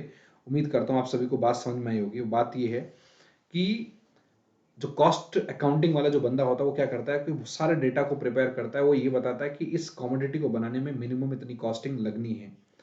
अब मैनेजमेंट अकाउंटिंग का पार्ट होता है, मैनेजमेंट अकाउंटिंग की बात करें तो मैनेजमेंट अकाउंटिंग का पार्ट होता है कि वो कैसे, हम लोग बात करें कि कैसे मेरे प्यारे दोस्तों मैनेजमेंट अकाउंटिंग का पार्ट होता है कि कैसे मैनेजमेंट अकाउंटिंग उस कॉस्ट को मिनिमम किया जा करे और कैसे वो क्या कर सकता है वो प्रॉफिट को मैक्सिमाइज करे। ये प्लानिंग करता है और बिजनेस के लिए फोरकास्ट करता है कि बिजनेस के लिए नई नई अपॉर्चुनिटीज क्या क्या हैं, बिजनेस किस तरीके से अपने फाइनेंशियल रिसोर्सेज को कैसे आगे तक यूज करेगा, क्या क्या मतलब भाई आज भाई अगर मान के चलो 1 लाख करोड़ का बिजनेस को फंड मिल जाएगा तो क्या 1 लाख करोड़ को कैसे कैसे कहाँ कहाँ किस किस तरीके से यूज करना है अभी बता देगा, मतलब अभी यूज कर लेगा नहीं, वो एक पेपर पे लिखा जाता है। उस प्रकार की जो बिजनेस जो फोरकास्टिंग जो करता है वो कौन करता है बोलो? वो हमारे पास कौन करता है बोलो? हमारे पास मैनेजमेंट अकाउंटिंग करता है। से सुनो, अब अगर हम लोग बात करें फिर अगर फोरकास्टिंग करना ही बिजनेस के हाथ में नहीं होता, फोरकास्टिंग के साथ अगर हम लोग बात करें बिजनेस जो है वो कंट्रोल भी करता है। Forecasting is not a very big deal, है ना। फोरकास्टिंग के साथ बिजनेस क्या करता है बोलो? बिजनेस कंट्रोल भी करता है। बात आ रही है समझ में? बिजनेस क्या करता है बोलो? फोरकास्टिंग के साथ साथ बिजनेस जो मैनेजमेंट अकाउंटिंग क्या करता है बोलो? कंट्रोल भी करता है कि कैसे हम बिजनेस को हम लोग क्या कर सके बोलो? प्रॉपर तरीके से कंट्रोल कर सके। डिसीजन मेकिंग का मतलब भी होता है क्या, कि जो बिजनेस होता है, बिजनेस मेरे प्यारे दोस्तों बहुत ध्यान से समझना, किसी बात को आप इस तरीके से समझे जिससे कि आप लोगों को फर्दर फ्यूचर तक याद रहे। डिसीजन मेकिंग आप सभी को बताया कि चूंकि फोरकास्टिंग है तो जैसे कॉस्ट अकाउंटिंग का जो डेटा होता है, ये जो फाइनेंशियल अकाउंटिंग का जो डेटा होता है सबके सब लाके मैनेजमेंट अकाउंटिंग के पास रख देते हैं। तो वो फिर डिसीजन देता है कि भाई हमारे पास जो इतना पैसा है वो यहाँ लगाने से सही रहेगा, यहाँ लगाने से सही रहेगा, वो ये डिसाइड करता है। वो मतलब डिसीजन देता है कि भैया हम कैसे अपने प्रॉफिट को मैक्सिमाइज करेंगे, ये तरीका है, ये इस तरीके से हम लोग क्या कर सकते हैं बोलो? हम प्रॉफिट को मैक्सिमाइज कर सकते हैं। ठीक है ना? बात आ रही है समझ में? अब किस किस के रिगार्डिंग वो डिसीजन देता है ये डिस्कस करते हैं। सबसे पहले क्या कि इस कमोडिटी की प्राइस कितनी होनी चाहिए। भाई अगर मान के चलो किसी कमोडिटी को बनाने में 180 रुपए की कॉस्टिंग आ रही है, मैंने एग्जांपल लिया। इन जनरल में अगर एक बात आपसे बोलूं कि कोई कमोडिटी है, कोई XYZ, अगर कोई कमोडिटी है, उस कमोडिटी को बनाने में मान के चलो हमारे पास 180 रुपए की लागत आ रही है, 180 रुपए की कॉस्टिंग आ रही है। तो अगर मेरे भाई अगर किसी कमोडिटी को बनाने में अगर 180 रुपए की कॉस्टिंग आ रही है तो उसकी प्राइसिंग कितनी रखी है, उसको उसका कितना मार्केट में हम ऐसा कितना प्राइस रखें जिससे कि बिजनेस को भी काफी अच्छा प्रॉफिट हो सके और उसका वो जल्दी से जल्दी वो स्टॉक क्लियर हो जाए, वो जल्दी से जल्दी वो स्टॉक बिक जाए, है ना। तो ऐसी प्राइसिंग में रखना है। नेक्स्ट क्या है बोलो? मेक और बाई। वही वाली बात क्या कि जिसमें ऐसी कितनी प्राइस रखें जिसमें हम लोग बना भी सकें और हम उसको हमें कितना बनाने में कितना कॉस्ट आ रहा है ये देखना है, और क्या हो रहा है बोलो कि हमें बाई करने में कितना कॉस्ट आ रहा है, ये भी किसके पार्ट होता है बोलो? मैनेजमेंट अकाउंटिंग का पार्ट होता है। सबसे बड़ी डिसीजन क्या कि शट डाउन और कंटिन्यूड ऑपरेशन, मतलब क्या कि ये जो डिसीजन मेकिंग होता है, जो मैनेजमेंट अकाउंटिंग का पार्ट ये भी होता है क्या कि बिजनेस को शट डाउन नहीं करना है। बिजनेस कभी शट डाउन नहीं होता। प्रोडक्शन को कब शट डाउन करना है, कब हमारे पास कंटिन्यू हमें ऑपरेशन में लेके आना है, ये हमारा किसका पार्ट होता है, बोलो मैनेजमेंट अकाउंटिंग का पार्ट होता है। मान के चलो हमारे पास जो है मार्केट में हमारे प्रोडक्ट की डिमांड नहीं है, अगर हमारे प्रोडक्ट की डिमांड नहीं है और तभी भी हमारा प्रोडक्ट जो है मार्केट में कम से कम नहीं तो 10,000 टी शर्ट जो है मार्केट में ऑलरेडी पड़ा हुआ है, बिल्कुल स्टॉक एज इट इज पड़ा हुआ है, तो क्या आपका, अगर आप एज अ मैनेजमेंट अकाउंटिंग के बंदे हो तो आपको क्या लगता है कि आपको क्या और प्रोडक्शन करना चाहिए या आपको बंद कर देना चाहिए प्रोडक्शन कुछ टाइम के लिए? तो आप कहोगे सर अगर हमारा ऑलरेडी मार्केट में स्टॉक जो है अनवांटेड टाइप में, मतलब बिल्कुल ऐसे ही पड़ा हुआ है, अभी बिका नहीं है, सो स्टिल हमें प्रोडक्शन को रोक देना चाहिए, अभी हमें शट डाउन कर देना चाहिए प्रोडक्शन को फॉर मतलब कुछ टाइम पीरियड तक, और फिर जब वो बिक जाएगा, जब धीरे धीरे वो स्टॉक क्लियर हो जाएंगे, तब हमें प्रोडक्शन को आगे बढ़ाना चाहिए। तो इसी प्रकार से हमारे पास शटडाउन और शटडाउन पॉइंट होता है। अब फिर वही कब प्रोडक्शन को हमें कंटिन्यू रखना है, जैसे सपोज कि मार्केट में बहुत एक्सेस डिमांड है आपके किसी भी कमोडिटी की, अगर आप शर्ट बना रहे हो, टी शर्ट बना रहे हो, जो भी बना रहे हो, अगर आपके उस कमोडिटी की डिमांड बहुत ज्यादा है, बहुत एक्सेस लेवल पे है, तो उस प्रोडक्शन को क्या करोगे बोलो, कंटिन्यू तरीके से क्या करोगे बोलो मेरे भाई, वो आप करते रहोगे और कब तक करते रहोगे बोलो, जब तक आप मार्केट की डिमांड को फुलफिल, मार्केट की डिमांड को आप कैच नहीं कर पाते हो, राइट। सो इक्विपमेंट रिप्लेसमेंट, सबसे इंपॉर्टेंट बात ये भी होती है कि जो वर्कर होता है, वर्कर तो काम करता रहता है, और जो मैनेजर होता है, मैनेजर उससे काम कराता है, राइट। मगर मगर ये होता है कि कई बार होता है कि जो मशीनरी होती है, जैसे अगर हम बाइक लेके आते हैं, आपको शायद पता होगा, जो बाइक लेके आते हैं हम लोग, जब हम नई बाइक लेके आते हैं तो 60 किलोमीटर पर आवर का एवरेज देती है, सॉरी 60 किलोमीटर पर लीटर का एवरेज देती है, हम रियली वेरी सॉरी। 1 लीटर अगर हम तेल डलवाएंगे तो उसमें हमें मिनिमम 60 किलोमीटर हमारा रन होता है। बट आपको पता है कि जैसे जैसे धीरे धीरे वो पुरानी होती चली जाती है, तो उसका एवरेज भी धीरे धीरे डाउन होता चला जाता है। तो अगर इसका मतलब ये है कि भैया, अगर मान के चलो 5 साल बाद भी क्या वो 60 का देगी, क्या नहीं, 5 साल बाद वो 40 का देगी, या हमारे पास 35 का देगी, या 30 का देगी। तो अब अगर बिजनेस को लग रहा है कि नहीं यार, मतलब एवरेज बहुत ज्यादा कम दे रही है, तो बिजनेस को क्या करना चाहिए बोलो, बिजनेस को इसको बेच के दूसरा कोई भी मतलब गाड़ी वो या टू व्हीलर जो है वो लेके आएगा। तो इस प्रकार की जो सोच है कि कब किसको कहाँ पे किस तरीके से रिप्लेस करना है, जिससे कि बिजनेस की कॉस्टिंग पे, बिजनेस के प्रॉफिट पे, बिजनेस के वेल्थ पे कोई इंपैक्ट ना पड़े, तो इस तरीके की भी जो सोच है वो हमारे पास मैनेजमेंट अकाउंटिंग का डिसीजन इन्वॉल्व होता है। तो कितना प्राइसिंग है, शट डाउन करना है या हमारे पास कंटिन्यू करना है, या हमारे पास इक्विपमेंट जो है कब कब रिप्लेस होना है, ये सारा किसका पार्ट है बोलो, मैनेजमेंट अकाउंटिंग का पार्ट है। आइए डिस्कस करते हैं what are the purpose of cost accounting, क्या पर्पस है कॉस्ट अकाउंटिंग का, मुझे बताइए क्या पर्पस है। एक बार सभी लोग इस इंफॉर्मेशन को पढ़ेंगे,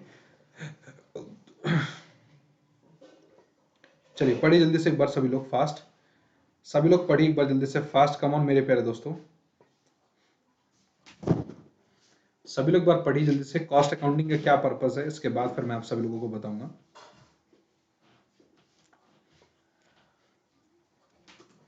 सभी लोग बताइए what are the main purpose,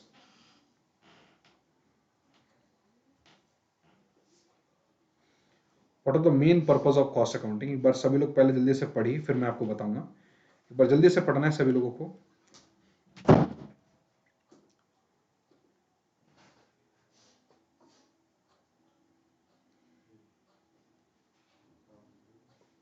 बताइए जल्दी से what are the main purpose of cost accounting, सभी लोग बताएंगे, कम ऑन मेरे प्यारे दोस्तों, एक बार जल्दी से फास्ट बताइए,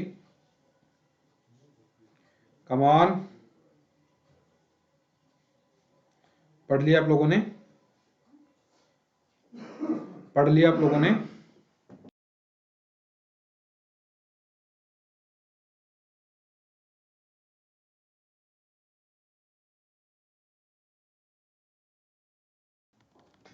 आइए डिस्कस करते हैं पर्पस ऑफ कॉस्ट अकाउंटिंग। अगर हम लोग बात करें तो क्या ऐसा बेसिक पर्पस है जिससे कि हम लोग, मेरे प्यारे दोस्तों, हम लोग कॉस्ट अकाउंटिंग का जो है हम लोग पर्पस देखें। देखिए अगर हम लोग कॉस्ट अकाउंटिंग की पर्पस की बात करें तो हमारे पास देखो क्या है कॉस्ट अकाउंटिंग का पर्पस। सबसे पहला है कि हमारे पास provides information relating to the cost of production. सबसे इंपॉर्टेंट बात क्या कि किसी भी कमोडिटी को बनाने में एक मिनिमम कॉस्ट कितनी आ रही है, किसी भी कमोडिटी को बनाने में एक मिनिमम कॉस्ट कितनी आ रही है, उस कमोडिटी का कॉस्ट ऑफ प्रोडक्शन कितना है, ये बेसिकली कॉस्ट अकाउंटिंग बताता है। Determines the appropriate selling price. अब अगर हमें कॉस्ट पता लग गया किसी कमोडिटी का कि इस कमोडिटी को बनाने में इतना कॉस्ट आ रहा है, तो हम कितना सेलिंग प्राइस रखना है, इसको भी हम लोग फिक्स कर सकते हैं। बात मेरी समझ में आ रही है कि अगर हमें ये पता लग जाएगा कि इस कमोडिटी को बनाने में इतना कॉस्टिंग आ रहा है, तो हमें ये भी पता होगा कि हम कितना मिनिमम प्रॉफिट ऐड ऑन करके हम कितना मार्केट में आगे हम बेच सकते हैं, कितना हमारा सेलिंग प्राइस होगा। Disclose profitable products, areas and activity levels. इसके बाद देखो क्या हम लोग क्या करेंगे बोलो, कि हम लोग फिर कॉस्ट अकाउंटिंग के जरिए हम लोग ये भी बता सकते हैं यार क्या, कि हमारे क्या क्या प्रॉफिटेबल प्रोडक्ट्स हैं, कि जिनको इनके सिवा और भी कुछ और बना के हम लोग, और जैसे हम लोग मान के चलो टी शर्ट बना रहे हैं, तो टी शर्ट बनाने के साथ साथ हम शर्ट भी बना सकते हैं, हम कुछ और भी बना सकते हैं इसी के जैसा, जिससे कि कहाँ कहाँ हम लोग किस किस एरिया में हम लोग और इसी के जैसा बना के हम लोग प्रॉफिट कमा सकते हैं। हेल्प इन मेक और बाई डिसीजन। सबसे इंपॉर्टेंट बात यह कॉस्ट अकाउंटिंग की एक और बात है क्या, कि हमें ये भी बता देता है कि किसी सामान को बनाना कैसे है, ये भी बता देता है, और हमें किस सामान को कहाँ से कितने क्वांटिटी में खरीदना है, ये भी जो डिसीजन होता है वो भी बेसिकली कॉस्ट अकाउंटिंग के द्वारा जज कर सकते हैं। Budgeting and relating to the production function. जो प्रोडक्शन फंक्शन होता है, मतलब with the help of labour and capital के थ्रू हम लोग क्या कर सकते हैं बोलो, बजटिंग कर सकते हैं। कि भाई बजटिंग मतलब क्या, देखो production function, budgeting related to the production function का मतलब ये होता है कि आप सभी को पता है कि अगर हम कोई भी प्रोडक्शन करना चाहें, दुनिया का कोई भी क्वांटिटी या कोई भी कमोडिटी बनाना चाहे, तो हम लोग लेबर और कैपिटल के ही थ्रू बनाते हैं। ये समझे, हमारे पास लेबर और कैपिटल के ही थ्रू हम लोग क्या करते हैं, वो लोग गुड्स को प्रोड्यूस करते हैं। सो उससे रिलेटेड जो है हम लोग बजटिंग कर पाते हैं कि भाई लेबर में हमें कितना इन्वेस्ट करना है, कैपिटल में कितना इन्वेस्ट करना है, इन दोनों का प्रोपोर्शन कितना होना चाहिए। तो इस प्रकार से सारी चीजें हम लोग क्या कर सकते हैं बोलो, हम लोग एक रिकॉर्ड मेंटेन कर सकते हैं। समझ में आ रही है बात। Control production variance. Control production variance का मतलब होता है क्या, कि हमारे पास जो प्रोडक्शन है वो कितना मतलब बेसिकली वेरी कर रहा है, वो भी हमारे पास प्रोडक्शन वेरिएंस भी हमारे पास देखो क्या होता है बोलो, उसको कंट्रोल किया जाता है। Provides information to the financial accounting, मतलब अकाउंटेंट, मतलब क्या कि जो भी इन्फॉर्मेशन होता है फाइनेंशियल अकाउंटिंग अकाउंटेंट क्या करता है बोलो, उस जो भी फाइनेंशियल अकाउंटेंट को क्या करता है बोलो, कि ये कॉस्ट अकाउंटिंग इन्फॉर्मेशन प्रोवाइड करता है। कॉस्ट अकाउंटिंग जो है वो फाइनेंशियल अकाउंटिंग को सारा अपना डेटा क्या करता है बोलो, सेंड करता है, और जो भी डेटा होता है उसको वो बताता है। नेक्स्ट, क्लासिफिकेशन ऑफ कॉस्ट की अगर हम लोग बात करें, तो हमारे पास कुछ क्लासिफिकेशन है। सबसे इंपॉर्टेंट सबसे मेन चार्ट है, आप सभी लोग देख सकते हैं आपके स्क्रीन पे है, एक बार चार्ट जल्दी से देखिए। हमारे पास कॉस्टिंग जो है हमारे पास दो प्रकार से, दो तरीके से क्लासिफाई किया गया है। ठीक है, देखिए अगर हम लोग बात करें कॉस्ट की क्लासिफिकेशन, एक हमारे पास जो पहला कॉस्ट है उसको हम लोग बोलते हैं डायरेक्ट कॉस्ट, और दूसरा जो कॉस्ट है उसको हम लोग बोलते हैं इनडायरेक्ट कॉस्ट। बहुत ध्यान से समझना, बहुत बेसिक से समझना है। हमारे पास जो पहला कॉस्ट है मेरे प्यारे दोस्तों, उसको हम लोग बोलते हैं डायरेक्ट कॉस्ट, और दूसरा जो कॉस्ट है उसको हम लोग बोलते हैं इनडायरेक्ट कॉस्ट। दो प्रकार की कॉस्टिंग होती है, डायरेक्ट और इनडायरेक्ट कॉस्ट। अब डायरेक्ट का मतलब क्या होता है, ऐसे कॉस्ट जो डायरेक्टली हम लोग बोल सकते हैं, ऐसे कॉस्ट जो हमारे पास प्यारे दोस्तों हम लोग बोल सकते हैं कि जो डायरेक्टली रिलेट करें, डायरेक्टली रिलेटेड टू मैन्युफैक्चर। बात आ रही है समझ में, ऐसे कॉस्ट जो डायरेक्टली मैन्युफैक्चरिंग से रिलेट करें, किसी भी बात की कोई दिक्कत और कोई परेशानी नहीं होनी चाहिए। अगर हम लोग बात करें ऐसा कोई कॉस्ट जो डायरेक्टली मैन्युफैक्चर से रिलेट करें, डायरेक्टली रिलेट टू मैन्युफैक्चर, तो उसको हम लोग क्या बोलेंगे बोलो, वो हमारा जो है वो डायरेक्ट कॉस्ट होगा। तो इस डायरेक्ट कॉस्ट की खास बात ये है, डायरेक्ट कॉस्ट की खास बात ये है कि हमारे पास इसमें जैसे डायरेक्ट मटेरियल हो गया, डायरेक्ट लेबर हो गया, और जो भी हमारे पास अदर एक्सपेंसेस होते हैं डायरेक्ट वाले, ठीक है ना, तो हमारे पास डायरेक्ट कॉस्ट होते हैं। और इनडायरेक्ट कॉस्ट को हम लोग बोलते हैं बेसिकली ओवरहेड्स। जितने भी हमारे पास ओवरहेड्स होते हैं वो हमारे इनडायरेक्ट कॉस्ट होते हैं। इनडायरेक्ट कॉस्ट का मतलब होता है क्या, कि ऐसे कॉस्ट जो हमारे डायरेक्टली मैन्युफैक्चर से, डायरेक्टली जो है मैन्युफैक्चरिंग से रिलेट नहीं करते, हम लोग बोल सकते हैं ऐसे कॉस्ट जो इनडायरेक्टली जो है मैन्युफैक्चरिंग से रिलेट करते हैं। मतलब क्या, ये डायरेक्टली जो है मेरे प्यारे दोस्तों, डायरेक्टली मेरे प्यारे दोस्तों जो है मैन्युफैक्चरिंग से रिलेट नहीं करते, डायरेक्टली नॉट रिलेटेड टू, हम लोग बोल सकते हैं क्या, डायरेक्टली जो है नॉट रिलेटेड टू मैन्युफैक्चरिंग। बात है इसमें कि किसी भी मैन्युफैक्चरिंग से कोई जो है इनका रिलेशन नहीं होता है, ठीक है। मगर हाँ, इनडायरेक्ट वे में बहुत ज्यादा ये मदद करते हैं। सो कॉस्ट की क्लासिफिकेशन डायरेक्ट और इनडायरेक्ट कॉस्ट है। डायरेक्ट कॉस्ट में क्या क्या होगा बोलो, डायरेक्ट कॉस्ट में हमारे पास डायरेक्ट मटेरियल, डायरेक्ट लेबर और अदर डायरेक्ट एक्सपेंसेस। क्या बोला मैंने, बोलो हमारे पास जो डायरेक्ट कॉस्ट है, डायरेक्ट कॉस्ट में क्या होगा, डायरेक्ट मटेरियल, डायरेक्ट लेबर और अदर डायरेक्ट कॉस्ट, ठीक है। और हमारे पास जो इनडायरेक्ट कॉस्ट होगा, इनडायरेक्ट कॉस्ट जो होगा हमारे पास, वो फैक्ट्री ओवरहेड होता है, जो हमारा वो इनडायरेक्ट कॉस्ट होता है। चलिए एक बार डिस्कस कर लेते हैं इस पूरे फ्लो चार्ट के बिहाफ पे, में न्यूमेरिकल करना है तो आप लोग अभी ध्यान से समझिए। कॉस्ट की क्लासिफिकेशन हमारे पास दो टाइप्स की है। कॉस्ट की क्लासिफिकेशन कितने टाइप्स की, दो। एक हमारे पास डायरेक्ट कॉस्ट है और एक है इनडायरेक्ट कॉस्ट। डायरेक्ट कॉस्ट में मटेरियल कॉस्ट, लेबर कॉस्ट और क्या करेंगे बोलो, अदर कोई भी डायरेक्ट कॉस्ट है या डायरेक्ट एक्सपेंसेस है। और जो भी हमारे पास इनडायरेक्ट कॉस्ट है, इनडायरेक्ट कॉस्ट में हम लोग क्या बोल सकते हैं बोलो, अदर जो हमारे पास अदर जो इनडायरेक्ट कॉस्ट है उसको हम लोग बोल सकते हैं क्या, कि उसको हम लोग फैक्ट्री ओवरहेड के अंदर में हम लोग काउंट डाउन करेंगे। आइए डिस्कस करते हैं हम लोग आगे। सो डायरेक्ट कॉस्ट क्या होता है, मैंने आप सभी को थोड़ा सा एक ओवरव्यू दिया था, जो मैंने अभी पहले चार्ट समझाया था कि डायरेक्ट कॉस्ट एक ऐसी कॉस्ट होती है जो direct cost that can be trust in full to the product और सर्विसेज से डायरेक्ट कॉस्ट। मतलब क्या, कि ऐसा कोई भी कॉस्ट जो डायरेक्टली ट्रस्ट किया जा सके उस प्रोडक्ट में, उसको हम बोलेंगे डायरेक्ट कॉस्ट। एक छोटा सा एग्जांपल देता हूं डायरेक्ट कॉस्ट का, मैं आप सभी को समझाता हूं। जैसे सपोज ये मोबाइल फोन है, आप सभी लोग देख पा रहे हैं। तो इस मोबाइल फोन में कितनी कॉस्टिंग आई है, तो इसकी कॉस्टिंग जो होती है वो क्या कहलाएगा बोलो, डायरेक्ट कॉस्ट कहलाएगा। हम इसको मतलब बता सकते हैं कि कितनी कॉस्टिंग आई है भाई। जैसे सपोज कि इसकी स्क्रीन की कॉस्टिंग होगी, इसके सॉफ्टवेयर की कॉस्टिंग होगी, इसके प्लास्टिक की कॉस्टिंग होगी, इसके आईसी, इसके जो भी हमारे पास कंपोनेंट जो भी चीजें इसमें हैं, उन सभी की कॉस्टिंग जो है वो सारी क्या है बोलो, डायरेक्ट कॉस्ट। क्योंकि इसमें दिख रहा है, बिल्कुल प्रॉपर तरीके से ट्रेस आउट कर सकते हैं। सो ऐसी कॉस्ट जो हम उस प्रोडक्ट को देख के हम ट्रस्ट कर सकें कि इसमें ये चीजें, ऐसी ऐसी चीजें लगी जरूर होंगी, ऐसी कॉस्ट हमारी डायरेक्ट कॉस्ट होती है। ठीक है, फुल टू द प्रोडक्ट और सर्विसेज। अच्छा, अब हमारे पास मैंने आपको बताया था जो डायरेक्ट कॉस्ट होता है हमारे पास वो दो टाइप्स का होता है। एक तो डायरेक्ट कॉस्ट हमारे पास दो टाइप्स का होगा, एक हमारे पास सॉरी हाँ डायरेक्ट कॉस्ट हमारे पास दो टाइप्स का होगा, एक हमारे पास डायरेक्ट मटेरियल और डायरेक्ट लेबर। तो डायरेक्ट मटेरियल का मतलब होता है those cost of material that are traceable in full of the cost of the product और सर्विसेज। किसी भी सर्विसेज में या किसी भी प्रोडक्ट में टोटल हमारा कितना मटेरियल लगा है उसको डायरेक्टली ट्रेस करना, वो हमारा डायरेक्ट मटेरियल कहलाता है। आप मेरी बात को समझ नहीं पाए, मैं क्या कहने की कोशिश कर रहा हूं, कि किसी भी प्रोडक्ट को, क्या कोई भी जो का सामान है उसमें कितना कॉस्ट ऑफ मटेरियल हमारा लगा है, उसको जो ट्रेस आउट करना वो हमारा डायरेक्ट मटेरियल कहलाता है। For example would in manufacturing table, for example जो एक टेबल है, जिस टेबल पे अगर आपके घर में कोई भी एक छोटी मोटी या बड़ी जो भी जैसा भी आपके घर में टेबल पड़ा है, तो उस टेबल में जो भी वुड इस्तेमाल किया गया है, जो लकड़ी इस्तेमाल की गई है, वो लकड़ी क्या है, वो डायरेक्ट मटेरियल है। वो आप सभी को बिल्कुल सामने दिख रहा है कि उस वुड में लकड़ी इस्तेमाल की गई है, तो वो आपका डायरेक्ट मटेरियल है।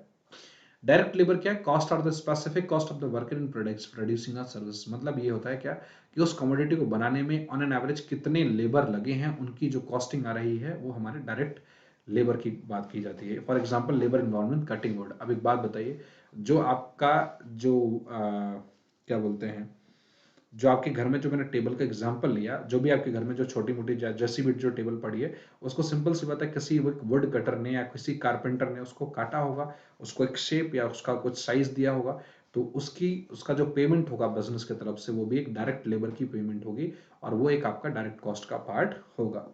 ठीक है, और भी कुछ हमारे साथ के साथ अदर डायरेक्ट एक्सपेंसेस भी होते हैं। जैसे अगर हम लोग बात करें दीज एक्सपेंसेस, अगर हम लोग बात करें these expenses other than the direct material और direct labour which have been incurred in full as direct consequences of the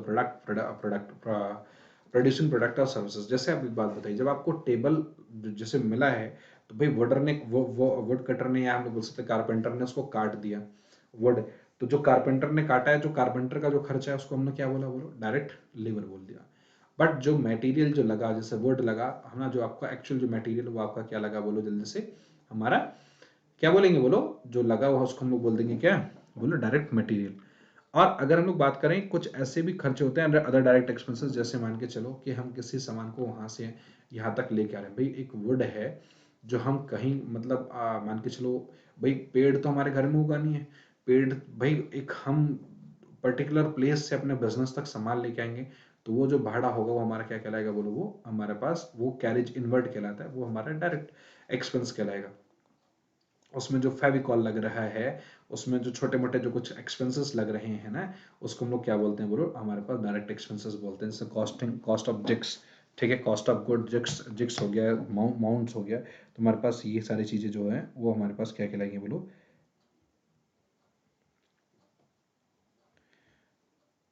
direct cost कहलाएगा। बोलो मेरे साथ आए ना, सभी को पहली बात बताइए, यहाँ तक मेरे भाई सभी को बात समझ में आ गई? एक बार सभी लोग मुझे बताएंगे, सही यस और नो में जवाब देंगे।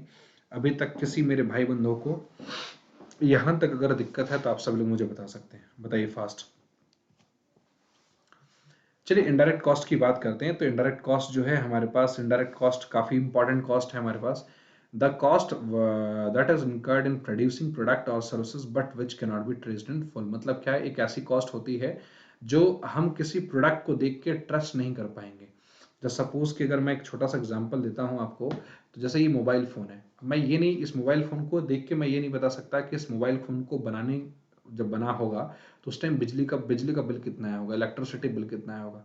अब इस मोबाइल फोन को बनाने के लिए जो मैनेजर्स हैं, जो एम्प्लॉयज हैं, उनको सैलरी कितनी गई होगी, ये हमें नहीं पता है। बात आ रही है समझ में? इसका मतलब हम लोग ये बोल सकते हैं क्या, कि ऐसी कोई कॉस्टिंग जो इनडायरेक्टली इसको मदद कर रहा है, मतलब इनडायरेक्ट जो कॉस्ट है, तो वो हमारे पास जो है, जो किसी प्रोडक्ट को देख के हम लोग असरटेन करना काफी मुश्किल काम होगा हमारे लिए, तो ऐसी कॉस्ट हमारी इनडायरेक्ट कॉस्ट कहलाती है। तो the cost that is incurred in producing product or services but which cannot be traced in full, मतलब हम उसको फुल्ली तरीके से ट्रेस्ड आउट नहीं कर सकते।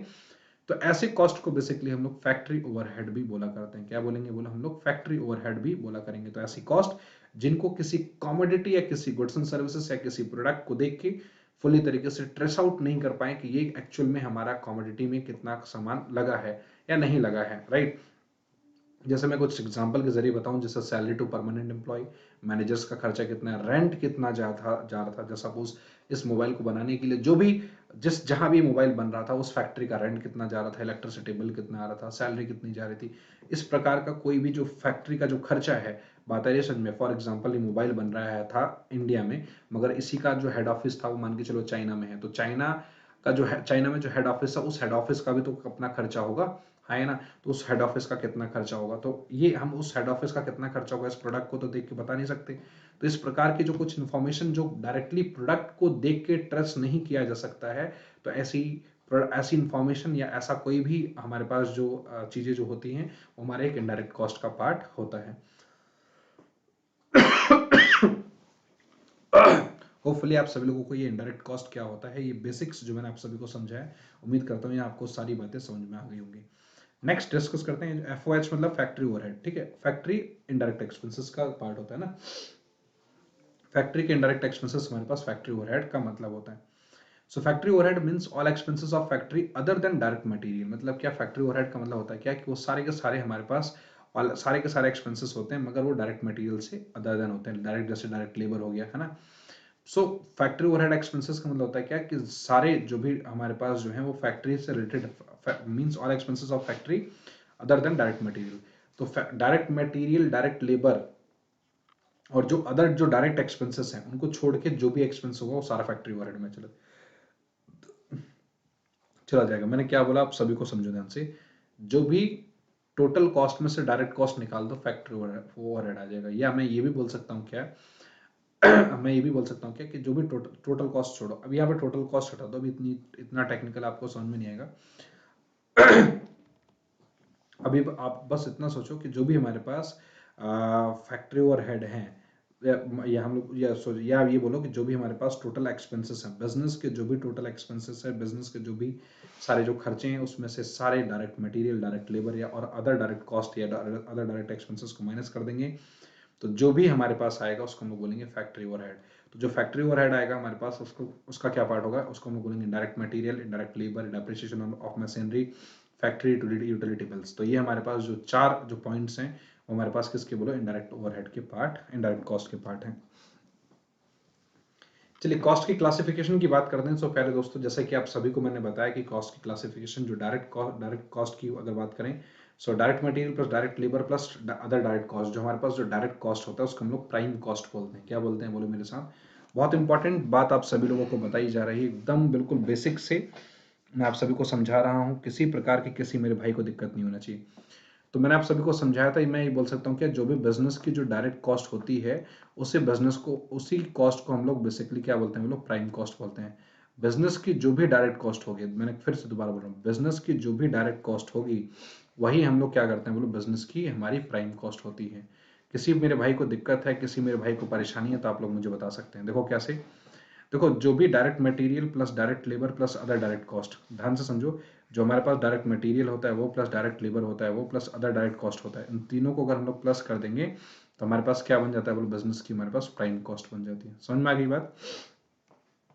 देखो अगर डायरेक्ट लेबर की बात करें, अदर डायरेक्ट कॉस्ट की बात करें और प्लस फैक्ट्री ओवरहेड की बात करें, तो हमारे पास कन्वर्जन कॉस्ट बन जाता है। मतलब क्या हुआ कि अगर हम लोग बात करें डायरेक्ट लेबर, ठीक है, डायरेक्ट लेबर की बात करें और अदर डायरेक्ट कॉस्ट की बात करें, ठीक है, जिसमें डायरेक्ट मटेरियल नहीं है इसमें, और प्लस फैक्ट्री ओवरहेड की बात करें, इसमें फैक्ट्री ओवरहेड मतलब क्या, इनडायरेक्ट कॉस्ट को बन गया, तो उसको हम बोलते हैं कन्वर्जन कॉस्ट। क्या बोलेंगे, बोलो मेरे प्यारे दोस्तों, कन्वर्जन कॉस्ट।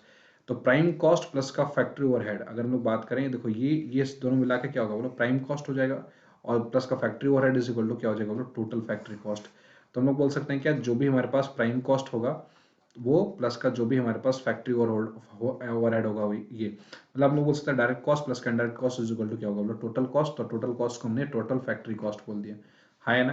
तो हम लोग बोल सकते हैं क्या, प्राइम कॉस्ट प्लस का total factory overhead is equal to क्या होगा, बोलो टोटल फैक्ट्री कॉस्ट, ठीक है, टोटल फैक्ट्री की कितनी कॉस्ट आ रही है। इस तरीके से अगर हम लोग बोले डायरेक्ट लेबर प्लस डायरेक्ट, देखो सिंपल समझो, direct labour plus direct material, direct labour plus direct material plus का डायरेक्ट एक्सपेंसेस को मिला के हम डायरेक्ट कॉस्ट बोलते हैं, मगर हम एक अकाउंटिंग लैंग्वेज में हम लोग उसको बोलेंगे प्राइम कॉस्ट। प्राइम कॉस्ट को मेरे प्यारे दोस्तों, अगर हम उसमें प्राइम कॉस्ट में अगर हम लोग अपनी अदर ओवरहेड्स को अगर हम लोग प्लस कर देंगे, फैक्ट्री सॉरी प्राइम कॉस्ट में अगर हम लोग फैक्ट्री ओवरहेड्स को अगर हम लोग प्लस कर देंगे तो हमारे पास कन्वर्जन कॉस्ट आ जाएगा। और या हम लोग बोल सकते हैं क्या, जो भी डायरेक्ट मटेरियल डायरेक्ट लेबर को, direct material plus direct labour plus other direct expenses, direct material को नहीं, डायरेक्ट लेबर प्लस का डायरेक्ट एक्सपेंसेस को प्लस करेंगे उसमें फैक्ट्री ओवरहेड, तो हमारे पास कन्वर्जन कॉस्ट आ जाएगी। और कन्वर्जन कॉस्ट में ये जो प्राइम कॉस्ट होता है हमारे पास, इसको अगर प्लस कर देंगे तो टोटल हमारे पास फैक्ट्री के एक्सपेंसेस को आ जाएगा, ठीक है ना, समझ में आ गई बात। आइए कुछ समरी के थ्रू हम लोग एक बार ध्यान से देख लेते हैं जो हमने अभी पढ़ा है, ठीक है, जिससे कि हम लोग क्या कर सकें, बोलो चीज़ों को प्रॉपर तरीके से रिकॉर्ड कर सकें, चीज़ों की अच्छी समझ रख सकें, ठीक है ना। आइए डिस्कस करें, चलो मेरे प्यारे दोस्तों हम लोग डिस्कस करते हैं। देखिए हमारे पास मटेरियल कॉस्ट की बात करें तो हमारे पास देखो दो दो टाइप्स की मटेरियल होते हैं, डायरेक्ट मटेरियल एक इनडायरेक्ट मटेरियल, ठीक है। तो हमारे पास देखो क्या है, लेबर कॉस्ट की बात करें तो देखो हमारे पास, देखो ध्यान से समझो। सो ये क्या लिखा हुआ भाई, हाँ, लेबर कॉस्ट प्लस अदर, देखो हाँ, direct material plus direct labour cost plus का अदर प्रोडक्शन, जो भी ये जो डायरेक्ट कॉस्ट ऑफ प्रोडक्शन है उसको प्लस कर देंगे तो हमारे पास प्राइम कॉस्ट आएगा, है ना। और अगर इनडायरेक्ट मटेरियल और अगर इनडायरेक्ट लेबर कॉस्ट या इनडायरेक्ट जो है अदर प्रोडक्शन कॉस्ट को अगर प्लस करेंगे तो हमारे पास फैक्ट्री ओवरहेड कॉस्ट आएगा। बात आ रही समझ में। और डायरेक्ट प्लस इनडायरेक्ट दोनों को मिला देंगे, मतलब डायरेक्ट मटेरियल, देखो direct material plus indirect material, direct labour plus indirect labour और प्लस का डायरेक्ट प्रोडक्शन कॉस्ट प्लस का इनडायरेक्ट प्रोडक्शन कॉस्ट, इन सभी को मिला देंगे तो जो टोटल तीनों का होगा हम लोग बोल सकते हैं क्या, टोटल फैक्ट्री कॉस्ट। और हम लोग ये बोल सकते हैं क्या, कि जो भी प्राइम कॉस्ट है प्लस फैक्ट्री ओवरहेड, ठीक है, factory overhead is equal to क्या हो जाएगा, बोलो टोटल फैक्ट्री का कॉस्ट हो जाएगा, सिंपल, ठीक है, टोटल फैक्ट्री एक्सपेंसेस हो जाएगा। ये फॉर्मूला सबसे बेस्ट है, no need to go in this particular slides, ठीक है। बात आ रही है समझ में, किसी प्रकार की कोई दिक्कत हो कोई परेशानी यहाँ तक किसी मेरे भाई बंधुओं को है तो एक बार जल्दी से सभी लोग यस और नो में जवाब दे दें, जल्दी से मुझे बताइए, यहाँ तक किसी मेरे भाई बंधुओं को दिक्कत है तो आप लोग मुझे बताइए जल्दी से, फास्ट।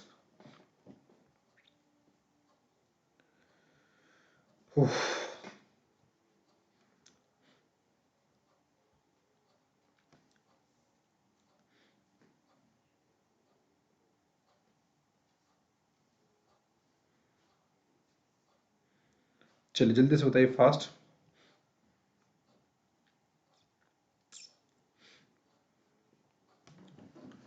सभी लोग बताएंगे, सभी को बात समझ में आ गई तो अब हम आगे बढ़ेंगे।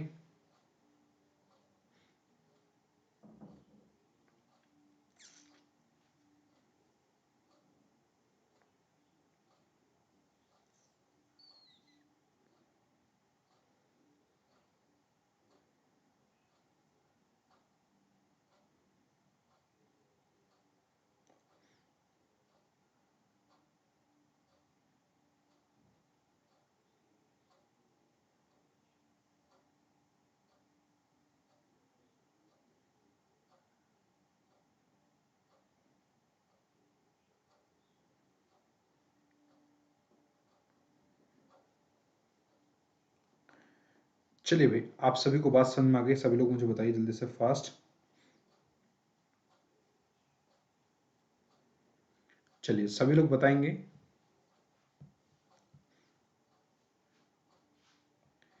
Very good evening, very good evening to all of you, सभी लोगों को वेरी गुड इवनिंग।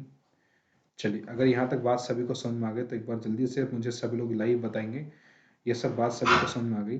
काफ़ी अच्छा कंटेंट मैंने आप सभी लोगों को आज दिया है, काफ़ी बेहतर कंटेंट मेरे प्यारे दोस्तों आप सभी लोगों को दिया है।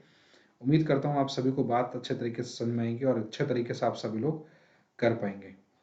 सो जल्दी से बताइए फास्ट, यहाँ तक एक बार जल्दी से बताइए फास्ट, जितने भी सभी लोग लाइव हैं एक बार जल्दी से बताइए फास्ट, सभी को समझ में आई बात, से यस और नो। किसी प्रकार की कोई दिक्कत और कोई परेशानी है सभी को तो मुझे बताइए जल्दी से फास्ट, कम ऑन जल्दी से बताइए।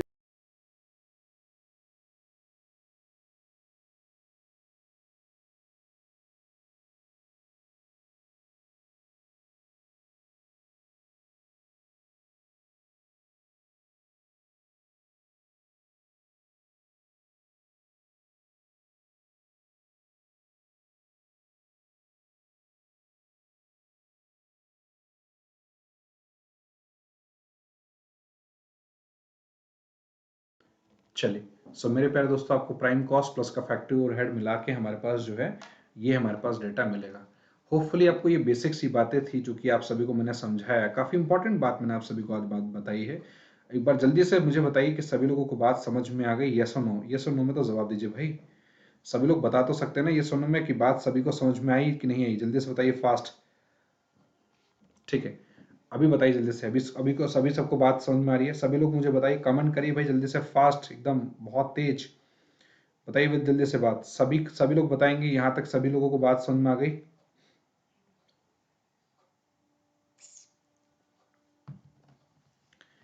चलिए, अगर यहाँ तक सभी को बात समझ में आ गई तो फिर हम आगे भी हम लोग देखो डिस्कस करेंगे। बहुत बढ़िया, अगर हमारे पास देखो आगे हमारे पास कॉस्ट की अगली क्लासिफिकेशन। सो प्यारे दोस्तों बिल्कुल, अगर हम लोग कॉस्ट की अगली क्लासिफिकेशन की बात करें तो देखो बहुत ध्यान से समझना। हमारे पास देखो क्या है कि direct material plus direct labour plus other direct cost जो है हमारे पास ये दिया हुआ है। हम लोग कुछ यहाँ पे कुछ न्यूमेरिकल क्वेश्चन भी है। अब आप लोगों को क्या करना है बोलो कि न्यूमेरिकल क्वेश्चन में से हम लोग क्या करेंगे बोलो, देखो देखो अगर हम लोग देखो ध्यान से समझो, कॉस्ट की क्लासिफिकेशन दिया direct material plus direct sorry labour और प्लस अदर डायरेक्ट कॉस्ट दिया हुआ है। अगर आपसे कोई पूछे कि सर एक बात बताइए सर इसमें बताइए प्राइम कॉस्ट क्या होगा, तो मैंने आपको सिखाया था, क्या सिखाया था कि जो डायरेक्ट मटेरियल आएगा ये प्लस का जो डायरेक्ट लेबर आएगा ये प्लस का जो भी हमारे पास अदर डायरेक्ट कॉस्ट आएगा वो इसको प्लस कर देंगे तो हमारे पास प्राइम कॉस्ट आ जाएगा। तो हमारे पास ये डायरेक्ट मटेरियल कितना 12,000, बोलो हाँ है ना।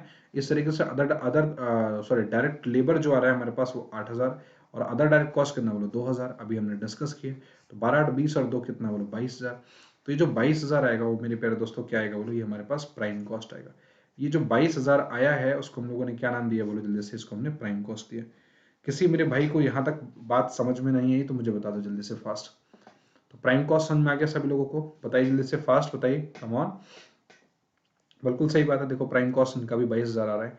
ठीक है, और कैसे किया इन लोगों ने, बिल्कुल सेम क्या किया, अच्छा देखो इस तरीके से। अच्छा एक और सिंपल सी बात है, और एक यहाँ पे इन्होंने क्या किया बोलो, कुछ डेटा दे दिया है, कुछ इन्होंने क्या कर दिया है कि कुछ फैक्ट्री ओवरहेड भी दे दिया है। देखो ध्यान से, प्राइम कॉस्ट तो हमारे हमने निकाल लिया, इसके बाद यहाँ पे हमारे पास जो है ना इस क्वेश्चन में फैक्ट्री ओवरहेड भी हमारे पास इस क्वेश्चन में डेटा दे दिया गया है।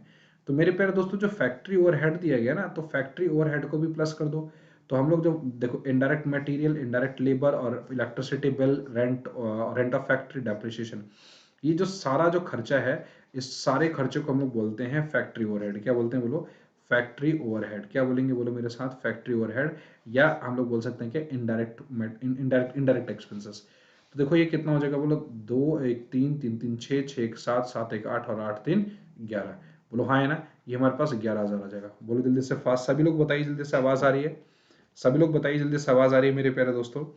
ये टोटल 11,000 आ जाएगा, ये 11,000 आ जाएगा हमारे पास। तो 11,000 ये प्लस का 22,000 ये। अगर हम लोग बात करें टोटल फर्म की कॉस्ट की, अगर हम लोग बात करें बिजनेस की टोटल कॉस्ट की बात करें तो हमारे पास 22,000 ये प्लस का 11,000 ये, हाँ है ना। तो ये हमारे पास प्राइम कॉस्ट हो गया टोटल। अगर हम लोग बात करें टोटल फैक्ट्री एक्सपेंसेस की, मैं यहाँ पे जो कैलकुलेट कर रहा हूँ आप सभी के बीच में, वो कैलकुलेट कर रहा हूँ कि टोटल फर्म की टोटल जो है फैक्ट्री की कितनी एक्सपेंसेस हैं। तो टोटल फैक्ट्री की कितनी एक्सपेंसेस होगी, तो जो भी हमारे पास प्राइम कॉस्ट होगा वो प्लस का हमारे पास दो क्या होगा बोलो, कि जो भी हमारे पास फैक्ट्री ओवरहेड होगा वो। तो टोटल हमारे पास प्राइम कॉस्ट प्लस का टोटल फैक्ट्री ओवरहेड जो मिला देंगे तो हमारे पास 20 और 10 30, 30 और 3 33, 33,000 जो आएगा हमारे पास 33,000। फिर से देखो सभी लोग ध्यान से देखना है, 33,000 जो आएगा वो हमारे पास क्या आएगा बोलो, हमारे पास बिजनेस की या फर्म की जो है वो टोटल कॉस्ट आएगी। किसी प्रकार की कोई दिक्कत हो, कोई परेशानी है तो मुझे बताइए जल्दी से फास्ट, सभी लोग बताइए जल्दी से फास्ट। चलिए 11,000 आ गया। तो अब इसके बाद देखो टोटल फैक्ट्री कॉस्ट हमारे पास देखो कितना आ रहा है, 33,000 मेरा भी आ रहा है, 33,000 इनका भी आ रहा है। तो आप सभी लोग देख सकते हैं, होपफुली आपको ये बात जो है यहाँ पे जो यहाँ पे लिखी हुई है, ये जो प्राइम कॉस्ट से इन्होंने कैसे, देखो अभी एक न्यूमेरिकल था, इस न्यूमेरिकल में उन्होंने पहले प्राइम कॉस्ट कैलकुलेट किया और फिर उन्होंने क्या किया बोलो, टोटल फैक्ट्री कॉस्ट कैलकुलेट किया। तो कैसे प्राइम कॉस्ट निकालते हैं, कैसे फैक्ट्री कॉस्ट निकालते हैं, कैसे, है ना, वो सारा फॉर्मूला और सारा आपको जो कैलकुलेट करने का जो तरीका है, वो तरीका आप सभी को स्क्रीन पे भी दिया हुआ है और मैंने कैलकुलेट करके बता दिया। एक बार जल्दी से कमेंट बॉक्स में करके बताएं कि ये तरीका और साथ के साथ आपको कॉन्सेप्ट सभी को समझ में आ गया। तो एक बार जल्दी से यस और नो में जवाब दें, जल्दी से बताइए फास्ट, कम ऑन मेरे प्यारे दोस्तों, सभी लोग बताओ।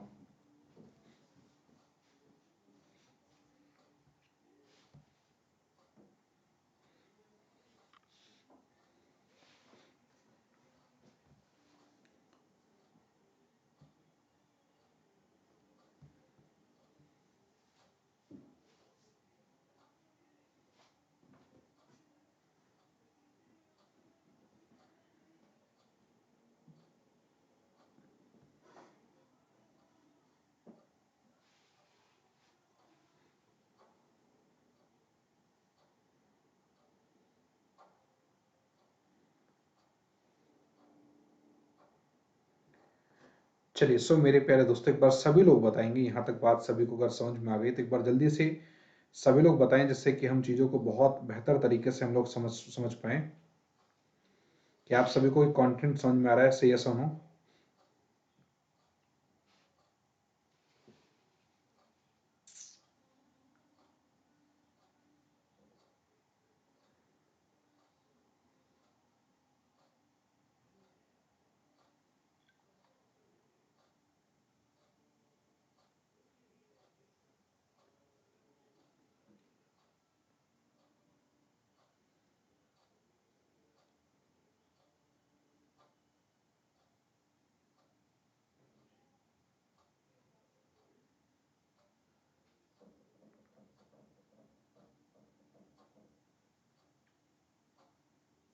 चलिए बताइए सभी लोगों को बात समझ में आ गई, कम ऑन मेरे प्यारे दोस्तों, सभी लोग बताइए जल्दी से फास्ट,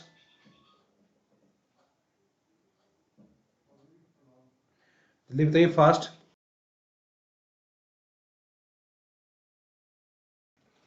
चलिए भाई, prime cost, total factory overhead, जल्दी से बताइए फास्ट, सभी को बात समझ में आई? कम ऑन मेरे प्यारे दोस्तों, आप सभी लोग बताइए जल्दी से फास्ट, बताना है।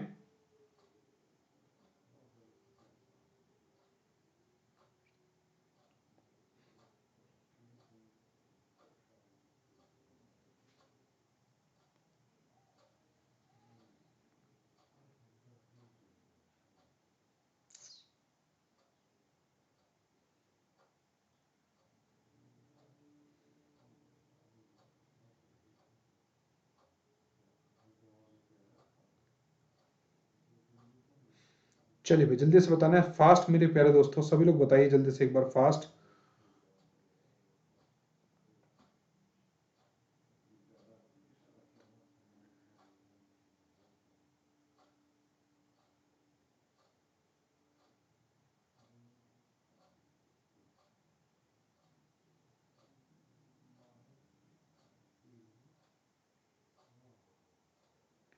चलिए जल्दी से बताइए, आप सभी को न्यूमेरिकल सभी को समझ में आ गई बात? जितने भी सभी लोग लाइव हो एक बार जल्दी से कमेंट करिए, come on. Okay, yes everyone, ठीक है, मतलब सभी को समझ में आ गई है। मतलब बात कुछ इस प्रकार से है कि सभी मेरे भाई बंधुओं को बात सभी को समझ में आ गई है, राइट? तो चलिए अगर सभी को समझ में आ गई, फिर हम लोग अब आगे बढ़ते हैं, आगे हम लोग नई चीजों को करना स्टार्ट करते हैं। हमारे पास एक बिहेवियर ऑफ कॉस्ट की बात करें, अगर हम लोग देखें बिहेवियर ऑफ कॉस्ट की बात करें, तो सबसे इंपॉर्टेंट बात यह है मेरे भाई, देखो ध्यान से, कि अगर हम लोग बिहेवियर ऑफ कॉस्ट की बात करें, सो हमारे पास जो कॉस्ट का जो बिहेवियर होता है हमारे पास, वो दो प्रकार का होता है। एक होता है हमारे पास फिक्स कॉस्ट, एक होता है हमारे पास वेरिएबल कॉस्ट। देखिए अगर हम लोग बात करें जो कॉस्ट के कितने टाइप्स के होते हैं, तो देखो कॉस्ट हमारे पास दो टाइप्स का होता है। एक होता है हमारे पास बिजनेस की क्या फिक्स कॉस्ट है, एक वो प्लस कर देंगे क्या बिजनेस का क्या वेरिएबल कॉस्ट है। तो बिजनेस का जो भी फिक्स कॉस्ट प्लस का वेरिएबल कॉस्ट होता है, दोनों को मिला देते हैं हम लोग फिक्स कॉस्ट और बिजनेस को वेरिएबल कॉस्ट को, तो हमारे बिजनेस का वो टोटल कॉस्ट हो जाता है। मैं एक छोटी सी बात अगर मैं आप सभी को समझाऊं तो आप लोग समझो कि जो भी फिक्स कॉस्ट होता है प्लस वेरिएबल कॉस्ट होता है, उन दोनों को मिला देते हैं तो हमारे पास बिजनेस की टोटल कॉस्ट हो जाती है। अब साहब देखो बात कुछ इस प्रकार से है कि फिक्स कॉस्ट क्या होता है। फिक्स कॉस्ट एक ऐसी कॉस्ट होती है जो हर एक लेवल ऑफ आउटपुट पे कांस्टेंट होता है। फिक्स कॉस्ट एक ऐसी कॉस्ट होती है जो हर एक लेवल ऑफ आउटपुट पे क्या होता है, बोलो कांस्टेंट होता है, वो कभी चेंज नहीं होता। These cost are always constant at all level of output. ये एक ऐसी कॉस्ट होती है जो हर एक लेवल ऑफ आउटपुट पे क्या होती है, बोलो कांस्टेंट होती है। वेरिएबल कॉस्ट क्या होती है, ये एक ऐसी कॉस्ट होती है जो हर एक लेवल पे कांस्टेंट नहीं होती, वो चेंज होती रहती है according to level of output. जैसे अगर हम लोग बात करें, बहुत सारा प्रोडक्शन करना है, बहुत सारा रॉ मटेरियल की जरूरत पड़ेगी, बहुत सारा प्रोडक्शन करना है, बहुत सारे लेबर की जरूरत पड़ेगी, तो ये सारी जो कॉस्टिंग है वो हमारे पास वेरिएबल कॉस्ट का पार्ट है। मगर यही फिक्स कॉस्ट की बात करें, चाहे आप एक शर्ट बनाएं, चाहे आप 10,000 शर्ट बनाएं, चाहे आप 1 लाख शर्ट बनाएं, आपको फिक्स कॉस्ट जितना लगना है तो उतना लगना है, उसमें कोई भी रोकथाम नहीं हो सकता। बात आ रही है समझ में। तो ये हमारे पास दो, हमारे पास बोल सकते हैं क्लासिफिकेशन है कि फिक्स्ड और वेरिएबल। तो फिक्स कॉस्ट क्या होता है, वेरिएबल कॉस्ट क्या होता है, सभी मेरे भाई बंधुओं को बात समझ में आ गई तो एक बार जल्दी से मुझे बताइए यस और नो। इस तरीके से हमारे पास जो है वेरिएबल जो कॉस्टिंग की जो क्लासिफिकेशन है कुछ इस प्रकार से भी है।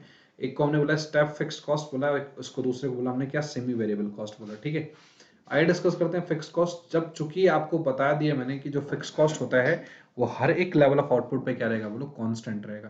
तो जैसे सपोज अगर कॉस्टिंग, अगर यहाँ पे फिक्स कॉस्ट हमारे पास 2000 है, ठीक है, अगर मान के चलो फिक्स कॉस्ट हमारे पास 2000 है, तो 2000 चाहे हम 0 यूनिट बनाए तो भी 2000 रहेगा, 100 यूनिट बनाए तो भी 2000 रहेगा, 200 यूनिट बनाए तो भी 2000 रहेगा, 300 यूनिट बनाए तो भी 2000 रहेगा। बात आ रही है।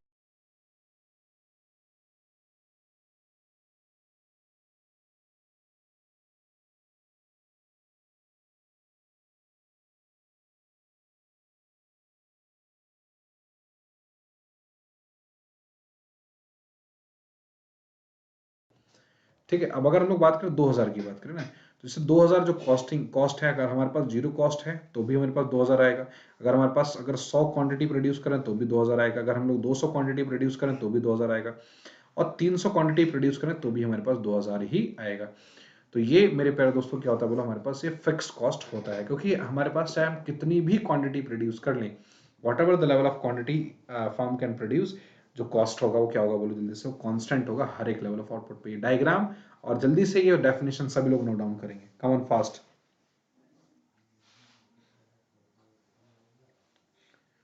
डायग्राम और जल्दी से ये सभी डायग्राम के साथ साथ मेरे प्यारे दोस्तों, डायग्राम है और डायग्राम के साथ साथ आप सभी लोग ये डेफिनेशन दोनों जल्दी से आप लोग सभी लोग नोट डाउन करेंगे, कम ऑन फास्ट।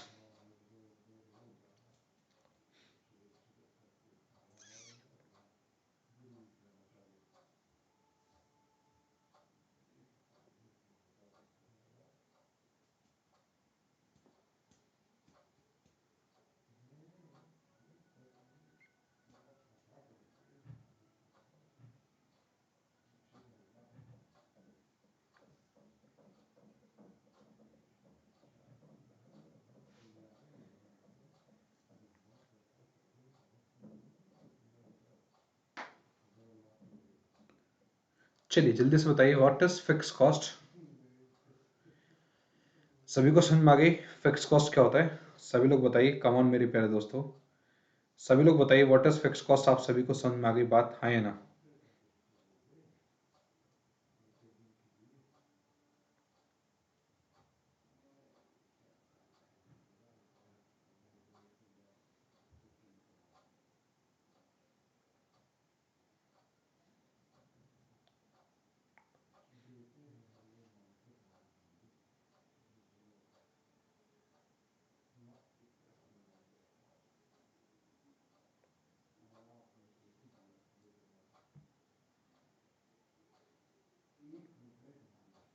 चलिए जल्दी से बताइए फास्ट, यहाँ तक सभी को बात समझ में आ गई, सही है सुनो।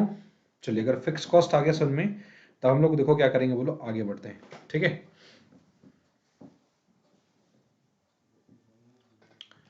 डिस्कस करते हैं नेक्स्ट। हमारे पास जो एक अगली जो कॉस्ट आती है उसको हम लोग बोलते हैं fixed cost per unit reaction. देखो फिक्स्ड कॉस्ट पर यूनिट की बात करें तो so fixed cost per unit decrease as the number of unit produced increase in the vice versa. अगर हम लोग बात करें, देखो ध्यान से, फिक्स्ड कॉस्ट जो पर यूनिट जो होती है ना वो डिक्रीज करती है अगर हम लोग क्या करेंगे बोलो, जो नंबर ऑफ यूनिट जो होता है वो हम लोग क्या करते हैं बोलो, अगर हम लोग प्रोड्यूस करना ज़्यादा करते हैं तो अगर नंबर ऑफ यूनिट अगर हम लोग प्रोड्यूस ज़्यादा करेंगे या अगर हम लोग प्रोडक्शन अगर इंक्रीज करेंगे तो हमारे पास जो फिक्स कॉस्ट जो है हमारे पास वो decrease, average fix cost per unit decrease करेगा। देखो होता क्या है, जो फिक्स कॉस्ट होता है ना, फिक्स कॉस्ट पर यूनिट को हम लोग बोलते हैं per unit of cost which is to be calculated on the per unit of output. तो ये हमारे पास फिक्स कॉस्ट जो पर यूनिट पे जो कैलकुलेट की जाती है उसको हम लोग बोलते हैं एवरेज फिक्स कॉस्ट। क्या बोलते हैं बोलो, एवरेज फिक्स कॉस्ट। और इस एवरेज फिक्स कॉस्ट का फॉर्मूला होता है ए एफ सी अपॉन में क्यू। तो इस एवरेज फिक्स कॉस्ट का फॉर्मूला होता है ए एफ सी अपॉन में क्यू। ठीक है। सो फिक्स कॉस्ट की बात करें, so fix cost per unit decreases as the number of unit produce increases, और एज वाइस वर्सा। मतलब क्या लिखा हुआ है कि अगर अगर हमारे पास जो फिक्स कॉस्ट है, देखो ध्यान से समझो, फिक्स कॉस्ट इंक्रीज होगा, फिक्स कॉस्ट इंक्रीज होगा, ठीक है, जब हम नंबर ऑफ क्वांटिटी, मेरे प्यारे दोस्तों, नंबर ऑफ क्वांटिटी कम से कम प्रोड्यूस करेंगे। बात है इसमें, अगर फिक्स कॉस्ट जो है हमारे पास अगर इंक्रीज होता है तो हम लोग मतलब क्या, नंबर ऑफ क्वांटिटी कम से कम प्रोड्यूस करेंगे तो। और इसी तरीके से अगर हम लोग बात करें, अगर फिक्स कॉस्ट की बात करें, बहुत ध्यान से समझना, इस तरीके से अगर हम लोग बात करें कि अगर हमारे पास जो फिक्स कॉस्ट है, ठीक है, फिक्स कॉस्ट अगर मान के चलो, फिक्स कॉस्ट क्या होगा बोलो, डिक्रीज होगा। फिक्स कॉस्ट हमारे पास देखो क्या होगा बोलो, डिक्रीज होगा। अगर इन केस जब हमारे पास देखो क्या होगा बोलो, नंबर ऑफ जो क्वांटिटी हम लोग क्या करेंगे बोलो, जल्दी से लार्ज अमाउंट में प्रोड्यूस करेंगे क्या, तब अगर हम लोग लार्ज अमाउंट में अगर हम लोग नंबर ऑफ क्वांटिटी को प्रोड्यूस करेंगे तब हमारे पास जो फिक्स कॉस्ट होगा वो क्या होगा बोलो, डिक्रीज होगा। तो फिक्स कॉस्ट नहीं डिक्रीज होगा, मतलब पर यूनिट ऑफ फिक्स कॉस्ट की बात करें, यहाँ पे जो हर एक यूनिट पे हर एक यूनिट पे जो फिक्स कॉस्ट आ रही है वो डिक्रीज हो गई। ठीक है। इस तरीके से अगर हम लोग बात करें आगे आगे जो हमारे पास एक इम्पोर्टेंट बात और भी यहाँ पे लिखी हुई है, वो इम्पोर्टेंट बात ये लिखी हुई है कि for example rent of a building ₹10,000 लिखा हुआ है। ठीक है। Number of unit produces 5,000। अगर मान के चलो एक बिजनेस का जो रेंट है वो 10,000 जा रहा है और हमने 5,000 प्रोड्यूस किया है। ठीक है। सो अगर हम लोग बात करें पर यूनिट ऑफ फिक्स कॉस्ट कितना आएगा, 10,000 अपन में 5,000 मतलब क्या, ₹2 पर यूनिट। मतलब अगर हमने भाई मान के चलो वही 5,000 यूनिट बनाया है तो हमारे पास ₹2 पर यूनिट हमारे पास आ रहा है। कोई दिक्कत तो नहीं ना। और अगर मान के चलो हमने 10,000 क्वांटिटी बना दी, 10,000 यूनिट। ठीक है। और अगर मान के चलो क्वांटिटी जो हमने बना दी मेरे प्यारे दोस्तों, 10,000 यूनिट बना दिया, और हमारे पास जो है क्वांटिटी हमने कितना बना दी बोलो, 10,000 यूनिट बना दिया, और फिक्स कॉस्ट कितना बोलो 10,000 ही है, तो सिर्फ ₹1 पर यूनिट आ रहा है। आप मेरी बात को समझ पा रहे हैं, हाँ है ना। तो हमारे पास देखो ₹2 पर यूनिट हमारे पास फिक्स कॉस्ट आया, और इस वाली केस में कितना है बोलो, ₹1 पर यूनिट। मगर कभी भी जो इसको हम लोग बोलते हैं एवरेज फिक्स कॉस्ट, और ये कभी भी जीरो नहीं होगा। एएफसी कभी भी क्या होता है, हो जाता है बोलो, AFC will never be zero. मैं यहाँ पे लिख दे रहा हूँ, इस बात को ध्यान रखना, कभी भी एवरेज फिक्स कॉस्ट विल, देखो कभी भी जो एवरेज फिक्स कॉस्ट होगा ना वो कभी भी जीरो नहीं होगा, विल नेवर बी जीरो। कभी भी एवरेज फिक्स कॉस्ट जो होगा वो कभी भी जीरो नहीं होगा। हाँ ये हो सकता है, ये बात मैं आपकी मान सकता हूँ, 0.24 मतलब 0.1 कुछ आ जाएगा, मतलब कंप्लीट जीरो नहीं होगा। ठीक है ना, ध्यान रखना, क्योंकि इसके पीछे रीजन है, क्यों, क्योंकि इसके पीछे रीजन ये है कि due to some amount of TFC. क्या होगा बोलो, एएफसी कभी भी जीरो नहीं हो सकता, क्यों, क्योंकि इसमें हमारा क्या होता है बोलो, टोटल फिक्स कॉस्ट इसमें क्या होता है बोलो, ये इंक्लूड होता है। किसी मेरे भाई बंधुओं को दिक्कत है तो मुझे बताइए जल्दी से फास्ट, बोलो हाँ है ना।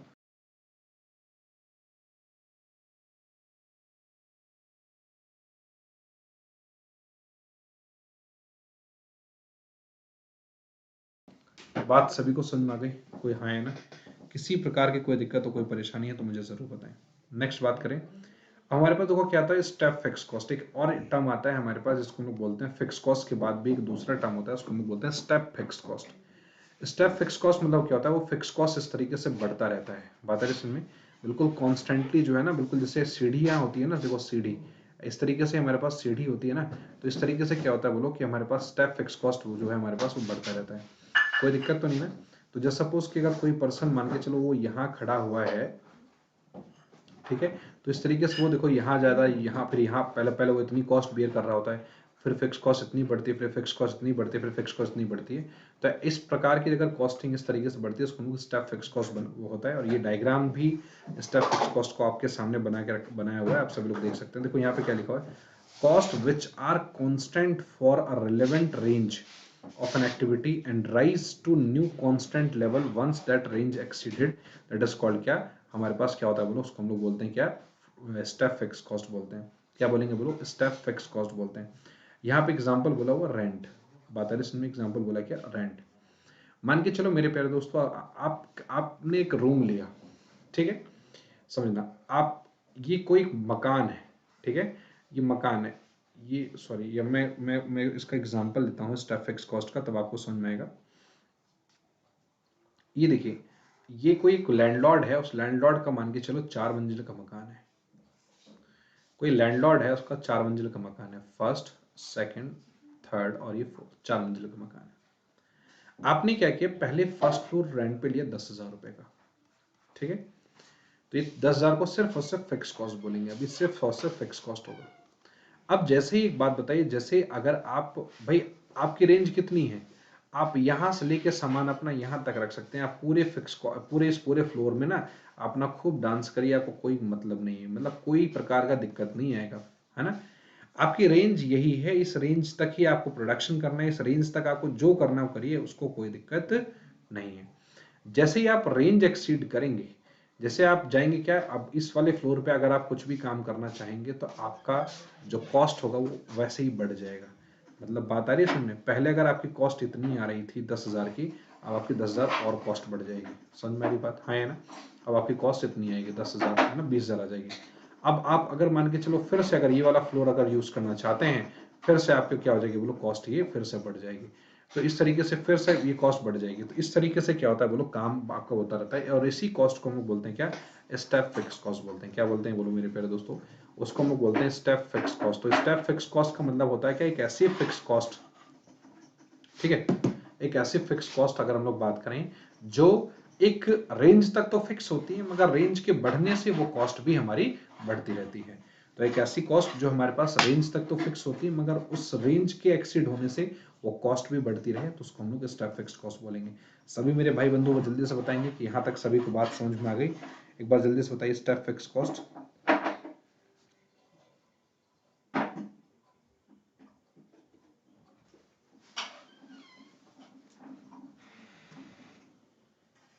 चलिए जल्दी से बताइए सभी मेरे भाई बंधु को स्टेप फिक्स कॉस्ट सभी को समझ में आ गई बात। सभी लोग बताएंगे कि सभी को स्टेप फिक्स कॉस्ट सभी को समझ में आ गई बात, ठीक है। बहुत इंपॉर्टेंट मैंने आप सभी को स्टेप फिक्स कॉस्ट पढ़ाया, मैंने बहुत इंपॉर्टेंट बात आप सभी को समझाया। होपफुली स्टेप फिक्स कॉस्ट आप सभी को समझ में आ गई होगी, किसी प्रकार की कोई दिक्कत और कोई परेशानी नहीं होगी। और जितने भी सभी लोग लाइव, एक बार जल्दी से वीडियो को लाइक और शेयर जरूर कर दें, वीडियो को लाइक और शेयर जरूर कर दें, जिससे कि आप सभी लोगों को स्टेप फिक्स कॉस्ट जो मैंने आपको समझाया है वो सभी को समझ में आ गई, सभी को समझ में आ जाए बात, ठीक है। जल्दी से फास्ट मेरे प्यारे दोस्तों, सभी लोग बताइए जल्दी से बात सभी को समझ में आ गई, से सुनो।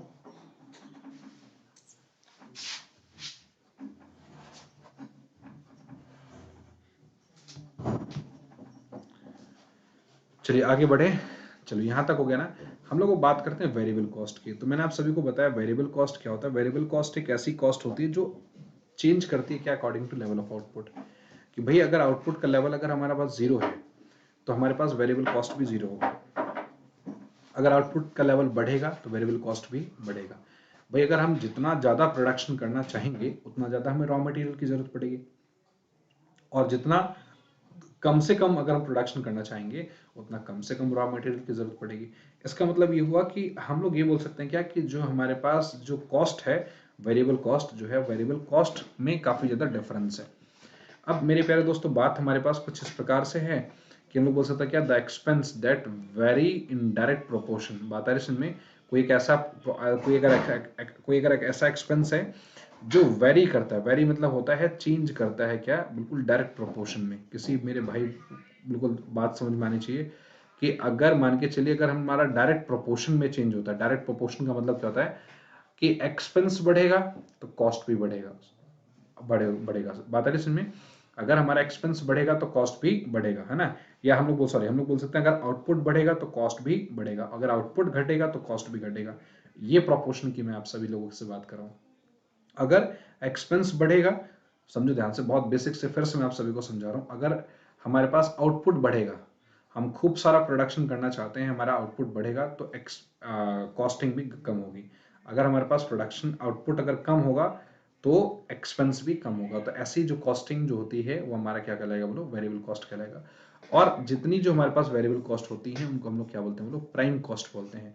तो प्राइम कॉस्ट मेरे प्यारे दोस्तों, मैंने आप सभी को समझाया था, जो भी डायरेक्ट लेबर प्लस का डायरेक्ट मटेरियल और प्लस का क्या बोलेंगे बोलो, कोई भी अगर हमारे पास अदर डायरेक्ट कॉस्ट होता है या अदर कोई डायरेक्ट एक्सपेंसेस होता है, इन तीनों को मिला देंगे तो हमारे पास क्या होता है बोलो, हमारे पास प्राइम कॉस्ट होता है। और इसमें मेरे प्यारे दोस्त मैंने आप सभी को समझाया था, इसमें अगर फैक्ट्री ओवरहेड मिला दिया हमने, अगर इस प्राइम कॉस्ट में आप सभी को बताया होगा मैंने कि अगर फैक्ट्री ओवरहेड मिला देंगे तो क्या मिलता है, आप सभी को पता है ना। अगर इसमें फैक्ट्री ओवरहेड मिला देंगे तो क्या मिलेगा बोलो, हमारे पास मिलेगा, बोलो क्या मिलेगा बोलो, टोटल फैक्ट्री कॉस्ट। क्या मिलेगा बोलो, टोटल फैक्ट्री कॉस्ट की टोटल हमारे पास फैक्ट्री में कितनी कॉस्टिंग आ रही है वो हमें मिल जाएगा। आगे बात करें, चलिए देखो कुछ हमारे पास ये क्वेश्चन दिया हुआ है, variable cost per unit remain constant. अच्छा, यहाँ पे variable cost per unit remain constant, देखो unit of total labour wages दिया हुआ है हमारे पास 10 और 20। तो हमारे पास 10 लेबर को हम लोग, देखो 10 लेबर को हम लोग टोटल 10,000 वेजेस दे रहे हैं और 20 लेबर को हम लोग 20,000 दे रहे हैं। पर लेबर वेज रेट हमारे पास 1000 है। भाई सिंपल सी बात है, 1000 रुपये पर लेबर का हमारे पास खर्चा है ना। तो अगर 10 लेबर लगे तो हमने टोटल उनको 10,000 की पेमेंट की, 20 लेबर लगे तो हमने टोटल उनको 20,000 की पेमेंट की। ठीक है, तो यहाँ पे ये दिखाने की कोशिश करा है कि अगर वेरिएबल हमने बढ़ाया, वेरिएबल कॉस्ट बढ़ाया, वेरिएबल फैक्टर बढ़ाए, एक लेबर से 2 लेबर किया, मतलब 10 से 20 किया, तो हमारे पास खर्चा भी उससे सेम प्रोपोर्शन में बढ़ गया। सेमी वेरिएबल कॉस्ट क्या, हमने जैसे हमने भी डिस्कस किया था स्टेप फिक्स कॉस्ट, इस तरीके से इसमें सेमी वेरिएबल कॉस्ट होता है, the cost that is partly fixed and partly variable cost, for example electricity bill और सेल्समैन सैलरी। बात है समझ में। तो ये ऐसे वेरिएबल कॉस्ट जो होता है मेरे प्यारे दोस्तों, क्या होता है बोलो, हमारे पास सेमी वेरिएबल कॉस्ट होता है। बातों को बहुत ध्यान से समझना, काफी इंपॉर्टेंट है। कुछ वेरिएबल कॉस्ट होते हैं और कुछ हमारे पास सेमी वेरिएबल कॉस्ट होते हैं यार। देखो सेमी वेरिएबल कॉस्ट क्या होता है, आपको पता है सेमी वेरिएबल कॉस्ट क्या होता है। सेमी वेरिएबल कॉस्ट होता है क्या, कि ऐसे कोई कॉस्ट जो बेसिकली सेमी वेरिएबल है।